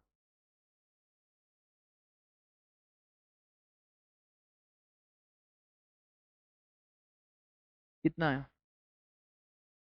ये जो आया आपका 1,02,000, इसको कर दो क्या, और इसको आप कितने में बेच देते? मैंने बोला यार अब इसको हो गए 2-3 साल, पर फिर भी मैं इसको 5 लाख में तो बेच देता। ये 5 लाख इसकी कौन सी वैल्यू गई? अब सर प्लांट एंड मशीनरी पे जीएसटी का रेट कितना है? तो 5 लाख का 18%। इन दोनों में से विच एवर इज, तो हायर कौन सा है, तो ये आप जीएसटी पे कर देना, बस इतनी सी बात, ठीक है। तो देखो यार ध्यान से, ये क्या बात थी हमारी, ये रहा amount of plant and machinery, ठीक है। फिर अदर पॉइंट्स अबाउट कैंसिलेशन, जिसको यूआईएन ग्रांट हुआ है वो कैंसिलेशन के लिए अप्लाई नहीं कर सकते, क्योंकि भैया यूआईएन कोई जीएसटी नंबर थोड़ी है। कैंसिलेशन हो गया है पर पुरानी लाइबिलिटी आपकी आज भी जिंदा रहेगी। कैंसिलेशन का मतलब कतई भी ये नहीं होता कि सारे पाप माफ, ठीक है। एक एक्ट का कैंसिलेशन ऑटोमेटिकली दूसरे एक्ट में भी आपका कैंसिलेशन हो गया। कैंसिलेशन का पता कैसे चलेगा? एसएमएस और ईमेल के थ्रू आपको पता चलेगा, ठीक है। अब सुनो ध्यान से, कैंसिलेशन के बाद you can not file the return, क्योंकि आपका पोर्टल ही क्या हो गया है, बंद हो गया, तो आप घंटा रिटर्न फाइल करोगे। अब सुनो, सस्पेंशन हो गया, कैंसिलेशन हो गया, उसके बाद इसमें टाइम लिमिट में चेंज है, पहले कुछ और था अभी कुछ और है, हमको तो अपडेटेड टाइम लिमिट ध्यान रखनी है। अगर आपका रजिस्ट्रेशन कैंसिल हो गया है तो आप रिवोकेशन की एप्लीकेशन फाइल कर सकते हो। और ये रिवोकेशन की एप्लीकेशन आप कितने टाइम में फाइल कर सकते हो? From the date of service of order of cancellation of registration. ये जो 90 दिन है ये एक्सटेंड हो सकते हैं for a further period not exceeding, ठीक है। और ये एक्सटेंशन आपको तभी मिलेगा जब आपके पास परमिशन है बाय कमिश्नर और any other authorities authorise by them, ठीक है। तो ऐसे वैसे कोई एक्सटेंशन नहीं मिलेगा, बड़े बड़े लोग एडिशनल कमिश्नर, जॉइंट कमिश्नर, इनकी आपको परवानगी लेनी पड़ेगी, ठीक है सर। सर 90 डेज, और आप एप्लीकेशन के लिए कर दो, और जैसे ही प्रॉपर ऑफिसर को लगेगा, प्रॉपर ऑफिसर आपका कैंसिलेशन रिवोक कर देगा विद इन 30 डेज, ठीक है। और आप प्रॉपर ऑफिसर को लगेगा नहीं भाई कोई वैलिड ग्राउंड्स है ही नहीं रिवोकेशन के, तो प्रॉपर ऑफिसर सबसे पहले आपको क्या इशू करेगा? Show cause notice. आपको जवाब देना है कितने दिन के अंदर अंदर? 7 वर्किंग डेज के अंदर, और फिर प्रॉपर ऑफिसर या तो एक्सेप्ट करेगा या तो रिजेक्ट करेगा with in next 30 days.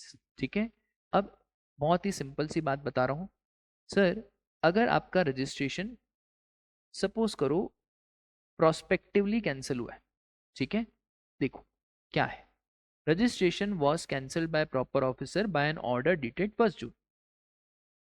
Registration भी 1 जून से ही कैंसिल हुआ है, कोई बैक डेट से कैंसिल नहीं हुआ है। भाई साहब ने रिवोकेशन के लिए अप्लाई करा, बहुत टाइम है सर रिवोकेशन के लिए अप्लाई करने में, 90 दिन, और ये 90 दिन बढ़ गए हैं 180 दिन। अब अप्लाई करा और रिवोकेशन का ऑर्डर कब आया? लॉ मेकर बोलता है जिस दिन रिवोकेशन का ऑर्डर आया उसके 30 दिन के अंदर अंदर आप सारे रिटर्न फाइल कर दो। और मैंने आपको बताया अभी कि एक जीए वाला क्लॉज भी आ गया है कि अगर आपने 30 दिन के अंदर अंदर नहीं करा तो आपका रजिस्ट्रेशन वापस से क्या हो जाएगा? कैंसिल हो जाएगा। तो ये थर्ड प्रोविजो प्रोस्पेक्टिव की बात करता है और फोर्थ प्रोविजो रेट्रोस्पेक्टिव की बात करता है। तो यहाँ पे तो प्रोस्पेक्टिव कैंसिलेशन है, तो सिंपल 31 जुलाई के कितने दिन गिन दो आप? कब? अब 30 अगस्त को कौन कौन सा रिटर्न जाएगा? सर देखो, जून का जाएगा और अगस्त का तो सितंबर में जाता है। तो सर 30 अगस्त को आपको 1 जून से 31 जुलाई तक सारे रिटर्न फाइल करने पड़ेंगे। बट आप बड़े नालायक हो, आपका रजिस्ट्रेशन कैंसिल हुआ है रेट्रोस्पेक्टिव से। 1 जून को ऑर्डर आया कि आपका रजिस्ट्रेशन हम कैंसिल करते हैं। इसलिए कैंसिल करते हैं क्योंकि आपने भैया 1 जनवरी से रिटर्न ही फाइल नहीं करे, ना जनवरी, ना फरवरी, ना मार्च, ना अप्रैल, ना मई, और जून की भी हमें कोई उम्मीद नहीं लग रही। तो 6 महीने तक फाइल नहीं करते तो ये लोग क्या कर देते? आपका रिटर्न कैंसिल कर देते। ठीक है, रिटर्न क्या कैंसिल करते हैं? जीएसटी नंबर कैंसिल कर देते। रिवोकेशन के लिए अप्लाई करा और ऑर्डर कब आया? 31 जुलाई। अब 30 दिन कब खत्म हो रहे? 30 अगस्त। अब आपको 30 अगस्त के दिन पता है कौन कौन से रिटर्न फाइल करने हैं? जनवरी, फरवरी, मार्च, अप्रैल, मई, जून, और तो जनवरी से लेकर जुलाई तक के आपको रिटर्न फाइल करने पड़ेंगे। ठीक है, बोलो डन है क्या क्लास? बस इतनी सी बात आपको ध्यान रखनी है।